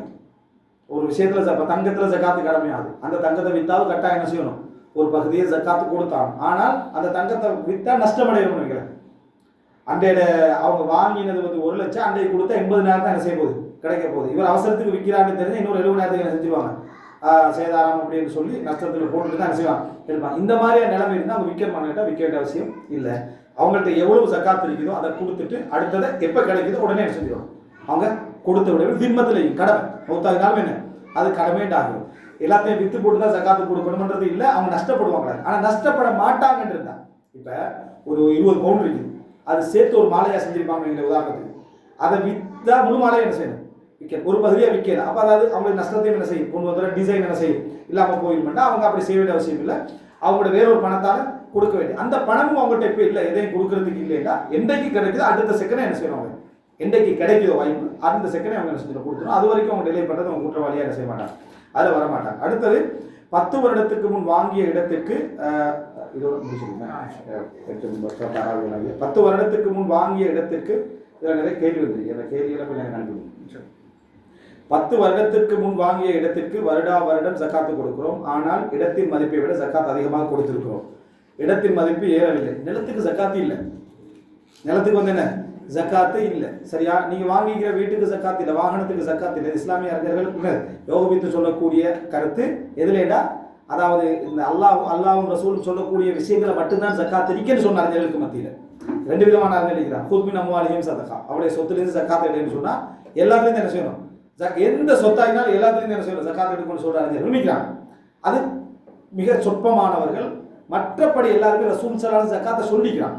இதுல ஜக்காத் இதுல ஜக்காத் இதுல ஜக்காத் இதுல ஜக்காத்னு சொல்லிக்கிறான். ஜெனரலா சொல்லிக்க குறிச்சு சொல்லிக்கிறான். சிலதுல ஜக்காத் இல்லைன்னு, குதிரையில ஜக்காத் இல்லைன்னு, குதிரையில ஜக்காத், மாட்டுக்கு ஜக்காத்துக்கு குதிரையில ஜக்காத் என்ன இல்லை. இப்போ ஜக்காத்தோடைய தத்துவமே வேற, வெறும் பணம் மட்டுமல்ல, வெறும் பணம் மட்டுமல்ல, எல்லா மக்களுக்கும் பிரயோஜனமாய் 40 கோடி ஒரு குதிரை கூட அவன் தான் கஷ்டத்தில் விடுவான். அவனைங்களா இப்போ யானை 40 ஒரு யானை கூட யார் கஷ்டத்தில் விடுவது, யானை எடுக்கிறவங்க தருவாங்க. ஏன்னா அவன் ஊருக்கே சாப்பாடு கொடுக்கணும். இல்லைங்களா, ஊருக்கே சாப்பாடு கொடுத்து ஒரு பிரயோசனம் இல்லை. ஒரு மணி அறுத்து குர்பானி கொடுக்கல, பாலும் எடுக்கல, ஒன்று எடுக்கல, ஒரு பிரயோசனம் இல்லை. அதனால யானைக்கு ஜக்காத் இல்லைன்னு கவலைப்படக்கூடாது. எல்லாத்துக்கும் பிரயோசனமானதான் ஜக்காத் இருக்கு. எல்லாத்துக்கும் பிரயோசனம், எல்லாரும் பிரயோசனப்படுற மாதிரி தான் ஜக்காத்துடைய தத்துவமே வெறும் பொருளாதாரத்தை பற்றி வச்சு வரல, சரியா? இப்போ இந்த அடிப்படையில் நீங்க பாத்தீங்கன்னு சொன்னா இந்த அதாவது நிலத்துக்கு ஜக்காத் என்றது, நிலம் வீடு இவைகளுக்கெல்லாம் இந்த ஜக்காத்து சொல்லப்படல. ஹதீஸ்ல வந்து எங்களுக்கு பொருளாதாரமா இருக்கிற மாதிரி எப்ப நிலத்துக்கு ஜக்காத் எப்ப வீட்டுக்கு ஜக்காத்னா, அதாவது இந்த ரியல் எஸ்டேட் செஞ்சு, அதாவது விற்பனை பிசினஸ் செய்யறாங்க, ரியல் எஸ்டேட் பிசினஸ் செய்யறாங்கன்னா அப்ப ஜக்காத் உண்டு. இதுல 2 இடம், ஒருத்தர் அது செய்யல, ஆனா அவருடைய உள்ளத்துல ஒரு டைம் ஒன்று வந்தா வித்துட்டு என்ன செய்வார், அப்பயே ஜக்காத் என்ன உண்டு. ஏன்னா அவர் எண்ணத்துல என்ன இது விற்கணும் என்ற எண்ணம், அந்த வியாபாரம் செய்யறவல்ல அவர். ஆனா ஒரு சேவிங் மாதிரி அதை என்ன செய்யறாரு, வாங்கி போட்டுட்டு நல்ல விலை வந்தா விற்போம், அதுபோல இன்னொரு நிலத்தை வாங்குவோம், எந்த மாதிரி நடந்து கொண்டாரா இருந்தா அவரும் என்ன செய்வாரு, ஜக்காத்து கொடுத்து வியாபாரம் பண்ண இடத்துக்குள்ள என்ன செய்வார். மற்றபடி பணம் இருக்கிற புள்ளலுக்கு உதவும் ஒரு நிலத்தை வாங்கி போடுறோம், ஒரு வீட்டை வாங்கி போடுறோம், இந்த மாதிரி வாங்கி போட்டா அதுக்கு ஜக்காத்து இல்லை. அது என்ன தவறான நிலைப்பாடு. அப்படி நீங்க இதுகளை கொடுத்திருந்தா அது வந்து என்ன சதகாவாக தான் என்ன செய்யுமா ஜக்காத்து இல்லை. இப்ப சிலர் வந்து 40 பஸ் வாங்கி போட்டிக்கிறான். ஒரு கேள்வி வந்துச்சு, 40-50 பஸ் வாங்கி போட்டிக்கிறாங்க ஓடுறது. இந்த பஸ்ஸுக்கெல்லாம் ஜக்காத்து கொடுக்கணுமான்னு கேட்டா இல்லை, வருமானத்துக்கு தான் என்ன செய்யணும் ஜக்காத்து கொடுக்கும். பஸ்ஸுக்கெல்லாம் ஒரு ஜக்காத்து கொடுத்தா என்ன இன்னொரு பிரச்சனை வந்து அதாவது இந்த பஸ்ஸுக்கு ஜக்காத்து கொடுக்கணும் இல்லை. ஏன்னா பஸ்ஸை வச்சு அவர் உழைக்கிறார், பஸ்ஸை அவர் விற்கல, பஸ்ஸை வச்சு எக்யூப்மெண்ட்டுக்கு ஜக்காத் இருக்கா இல்லை, எக்யூப்மெண்ட்டை நீ பிசினஸ் பண்ணாதான் என்னது ஜக்காத் இருக்கே தவிர அதை வச்சு நீ உழைக்கிறாய்ன்னு சொன்னா அதுக்கு ஜக்காத் பத்தி கிரேன் அந்த விஷயங்களை வச்சு ரெண்டு கொடுத்து எடுக்கிறாங்க அவங்களுக்கு என்னது அது ஜக்காத். நீ வித்தாத அதை வியாபாரம் செய்யறவராக இருந்தா தான் அதுல என்ன செய்யுது ஜக்காத் இருக்கிறது நம்ம என்ன செய்யணும், அதாவது புரிந்து கொள்ள வேண்டும். இதுக்கு ஜக்காத்து இல்லை. அந்த முந்தின லேண்ட் வாங்குற இடத்துல வாங்கல, இன்கேஸ் வித்துட்ட பர்சன் விற்க கொள்ளதான் ஜக்காத் கொடுக்கணும். அதுல ஒரு விஷயம், ஒருத்தர் வந்து வாங்குற விற்கிற எண்ணத்துல எல்லாம் அவர் வாங்கல, சரியா? இப்ப வந்து ஒரு இடத்துல அவர் விற்கிறார், அவர் இன்னொரு நிலத்துக்காக விற்கவும் இல்லை, அல்லது இன்னொரு பெரிய ஒரு லேண்ட் வந்து அதுக்காக விற்கிறார், இன்னொரு நல்ல விஷயத்துக்காக பிசினஸுக்காக விற்கிறார். அப்படி என்றா இதுக்கு ஜக்காத்து கொடுக்கணுமாண்டா கொஸ்டின் மார்க். என்ன காரணம்டா, இதுக்கு நேரடியா நீங்க எதுக்குள்ளே என்ன செய்யலாது. ஏன்னா நீங்க எண்ணத்திலேயும் உங்களுக்கு வியாபாரம் இருக்கல, நீங்க ரியல் எஸ்டேட் செய்யவும் இல்லை, ஆனா வித்துட்டீங்க. இப்ப வித்தா இதுக்கு ஜக்காத்து கொடுக்கணும் எப்படி சொல்றது, நிசாபும் இல்லை. ஏன்னா நிசாப் அடைகிறதுக்குரிய அந்த பொருளாக இருக்கல, ஏற்கனவே நிசாப் அடைகிறதுக்குரிய பொருளாக இருக்கல. என்ன காரணம், நாங்க ஜக்காத் என்ன அந்த செக்ஷனுக்குள்ள வந்தா தான் நிசாப் என்ன கவுண்ட் வரும். இப்பதான் நம்ம சொல்லிட்டோமே அதுக்கு ஜக்காத் இல்லை, அது எப்படி நிசாபுக்குள்ள வராது. ஆனால் அஃதல் மிக சிறந்தது அதுக்கு ஜக்காத்தை கொடுத்துறது. ஒரு வருஷத்துக்குரிய ஜக்காத்தை விற்கிற டைம்ல 2.5 ஜக்காத்தை கொடுத்துற சிறப்பு யாரும் இதுல வாஜிப்னு என்ன செய்யறாரு சொல்லல. என்ன காரணம்டா, அஸ்ல் மசாலாவே கருத்து முறைப்பாடிக்கிறது. வியாபார பொருள்களுக்கு ஜக்காத் உண்டான அசல் மசாலா இது அதிலேயே கருத்து முரண்பாடு இருக்கிற சந்தர்ப்பத்தில் அது இருக்கின்றதா சரியானது, ஜக்காத் உண்டதான் சரியானது. இந்த ஒரு கிளை மசாலா இது. இந்த கிளை மசாலால இது நாங்கள் விற்கிறதும் வாங்கலை, ரியல் எஸ்டேட் பிஸ்னஸும் பண்ணலை, ஆனால் வித்துட்டோம் ஒரு டைம். வித்துற டைமில் இது ஜக்காத்து கொடுக்கணுமான்றது ஒரு முரண்பாடான விஷயம். யாரும் அதில் அடித்து சொல்லலாம் கட்டாயம் நீ கொடுத்தான்னு சொல்கிறதுக்கு எந்த பொது செய்தியும் இல்லை, குறிப்பான செய்திகளும் இல்லை. மிக சிறப்பு என்ற சொத்து அது இருந்திருக்கு. ஒரு வருஷத்துக்குரிய அந்த எந்த வருஷம் நம்ம விற்கிறோம் அந்த வருஷத்துக்குள்ள 2.5 ஒன்று கொடுத்துறது மிகவும் சிறந்த. இறுதி கேள்வி, ஒருவர் பெரும்பாவம் செய்து விட்டார், நல்ல ரமதானுடைய கேள்வி, ரமதானில் முடியுது நல்லா. அதாவது ஒருவர் பெரும்பாவம் செய்து விட்டார், அதற்காக தௌபா செய்து கொண்டிருக்கிறார், அல்லாஹ் மன்னித்து விட்டான் என்று திருப்தி அடையலாமா, அல்லது மரணிக்கும் வரை குற்ற உணர்வோடு தௌபா செய்து கொண்டு இருப்பதா? இதுல ஒரு நல்ல தலைப்பு இது ஒரு வண்ணவர் கூட என்ன செய்யலாம், இதுல பேசலாம். காரணம்னா சிலர் இதுல அப்படி நினைச்சிருந்தாங்கன்னா உளவியல் பிரச்சனைக்குள்ள உள்ளாங்க.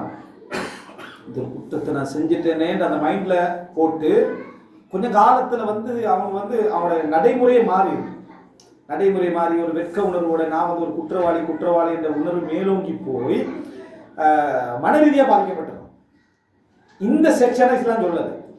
ஏன்னா ரசூல் ஸல்லல்லாஹு அலைஹி வஸல்லம் ஒருத்தரை பார்க்குறாரு, ஒருத்தர் பறவைகள் மலையில நலஞ்சி அப்படி நராவி போய்ப்பாங்களே அது மாதிரி இருக்கிறார். என்னன்னு கேட்குறான், ஒரு துவா கேட்டேன், அவன் என்ன ஏதாவது தண்டனையை கொடுக்குறதா இருந்தால் உலகத்திலே கொடுத்துரு என்ன அல்லாட்ட துவா கேட்டேன். ரசூலுல்லாஹ் என்ன கேட்டீங்க, ஏதாவது தொத்தியக்கும் உங்களால் முடியாது, தாங்கவே முடியாது. ரப்பனா ஆத்தினா ஃபித் துன்யா ஹஸனா வ ஃபில் ஆখিরাতি ஹஸனா வ கினா அஸாபன்னார். என்ன உலகத்திலேயும் நல வைத்தா மறுமையும் என்ன நல வைத்தா, என்னை அதாவது நரகத்தை விட்டு என்ன செய்து விட்டு பாதுகாத்து விட்டு இப்படி துவா கேட்கும். இந்த உலகத்தை அழிவத்தாங்கன்னு துவா கேட்க சக்தி பெற மாட்டீங்க அப்படின்றது.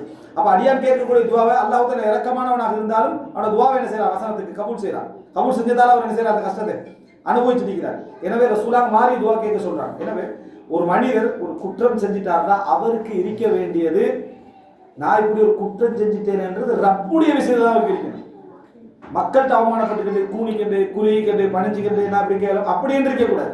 யார்கிட்ட ஒரு தலை குனிஞ்சு நிற்கணும், அல்லாட்ட மட்டும்தான் அவர் தலை குனிஞ்சு என்ன செய்யணும், நிற்க வேண்டும். அதனால தான் இஸ்லாம் என்ன சொல்றது, செய்த பாவத்தை வெளியே சொல்லுகின்றவர் தௌபாக்கு தகுதியற்றவர், அவருக்கு பாவம் மன்னிக்கப்பட மாட்டாதுன்னு சொல்லப்படுது. என்ன காரணம், குல்லு உம்மத்தி முஆஃபா இல்லல் முஜாஹிரீன், அதாவது என் உம்மத்தில் எல்லாருமே மன்னிக்கப்படுவார்கள் பகிரங்கமாக செய்கின்றவர்களை தவிர, அதாவது பாவத்தை செஞ்சுட்டு அதை பகிரங்கப்படுத்துகின்றவர்களை தவிர. எதனால, அல்லாஹ் மறைச்சா இவர் என்ன சார் தெரிய கிழித்தாண்டு வருகிறது. அப்படின்னா நீ மக்கள்கிட்ட அவமானப்படணும் என்பதற்காக அல்ல தௌபான்றது, மக்கள்கிட்ட கேவலப்படணும் என்பதற்காக அல்ல தௌபா என்றது. தௌபா என்றதெல்லாம் என்ன அப்படின்னா, யாரை படைச்ச உனக்கு நான் என்ன செஞ்சுட்டேன், இப்படி பாவம் செஞ்சுட்டேன்னு முதலாவது கவலைப்படுறது.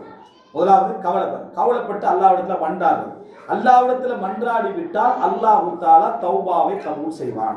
அது அவர் ஒரு தடவை தான் கேட்டிருந்தாலும் சரி அல்லாஹ் தஆலா கபூல் செய்வான். ஆனா தௌபாக்கான அடையாளம் தெரியாது, அல்லாஹ் அவர் கபூல் செஞ்சாரா இல்லையா அடையாளங்கள் எங்களுக்கு தெரியாது, அல்லாஹ் தஆலா கபூல் செஞ்சாரா இல்லையான்னு. ஆனா ஒரு தடவை கேட்டாலும் தௌபா நிறைவேறுகிறவர் இஜ்ஸான்னு சொல்லுவாங்க. கபூல் எங்களுக்கு தெரியாது, கடமை முடிச்சிட்டாங்க, கடமை என்ன செஞ்சிட்டாரு அவர் முடிச்சிட்டாரு. ஆனா ஒரு நல்ல அடியான் தொடர்ந்து தௌபா செஞ்சு கொண்டே இருக்கிறதால அல்லாஹ் தஆலா அவருக்கு என்ன கபூல் செய்ய வாய்ப்பு உண்டு. இதை மனம் நொந்து கொண்டே இருக்கணும் எந்த கடமை இஸ்லாமியர்களுக்கு என்ன செய்ய சொல்லலை. எந்த அளவுக்கு அறிஞர்கள் சொல்றாங்க, ஒரு பாவம் செஞ்சு அவர் மனம் வருந்தி அதிலிருந்து மீண்டு இந்த பாவத்திலிருந்து வெளியாகிறார், திருப்பி செய்ய மாட்டேன்னு உறுதி பூண்டார், அல்லாஹ் கவலைப்படுறார், அல்லாஹ் தௌபா செய்யறார்.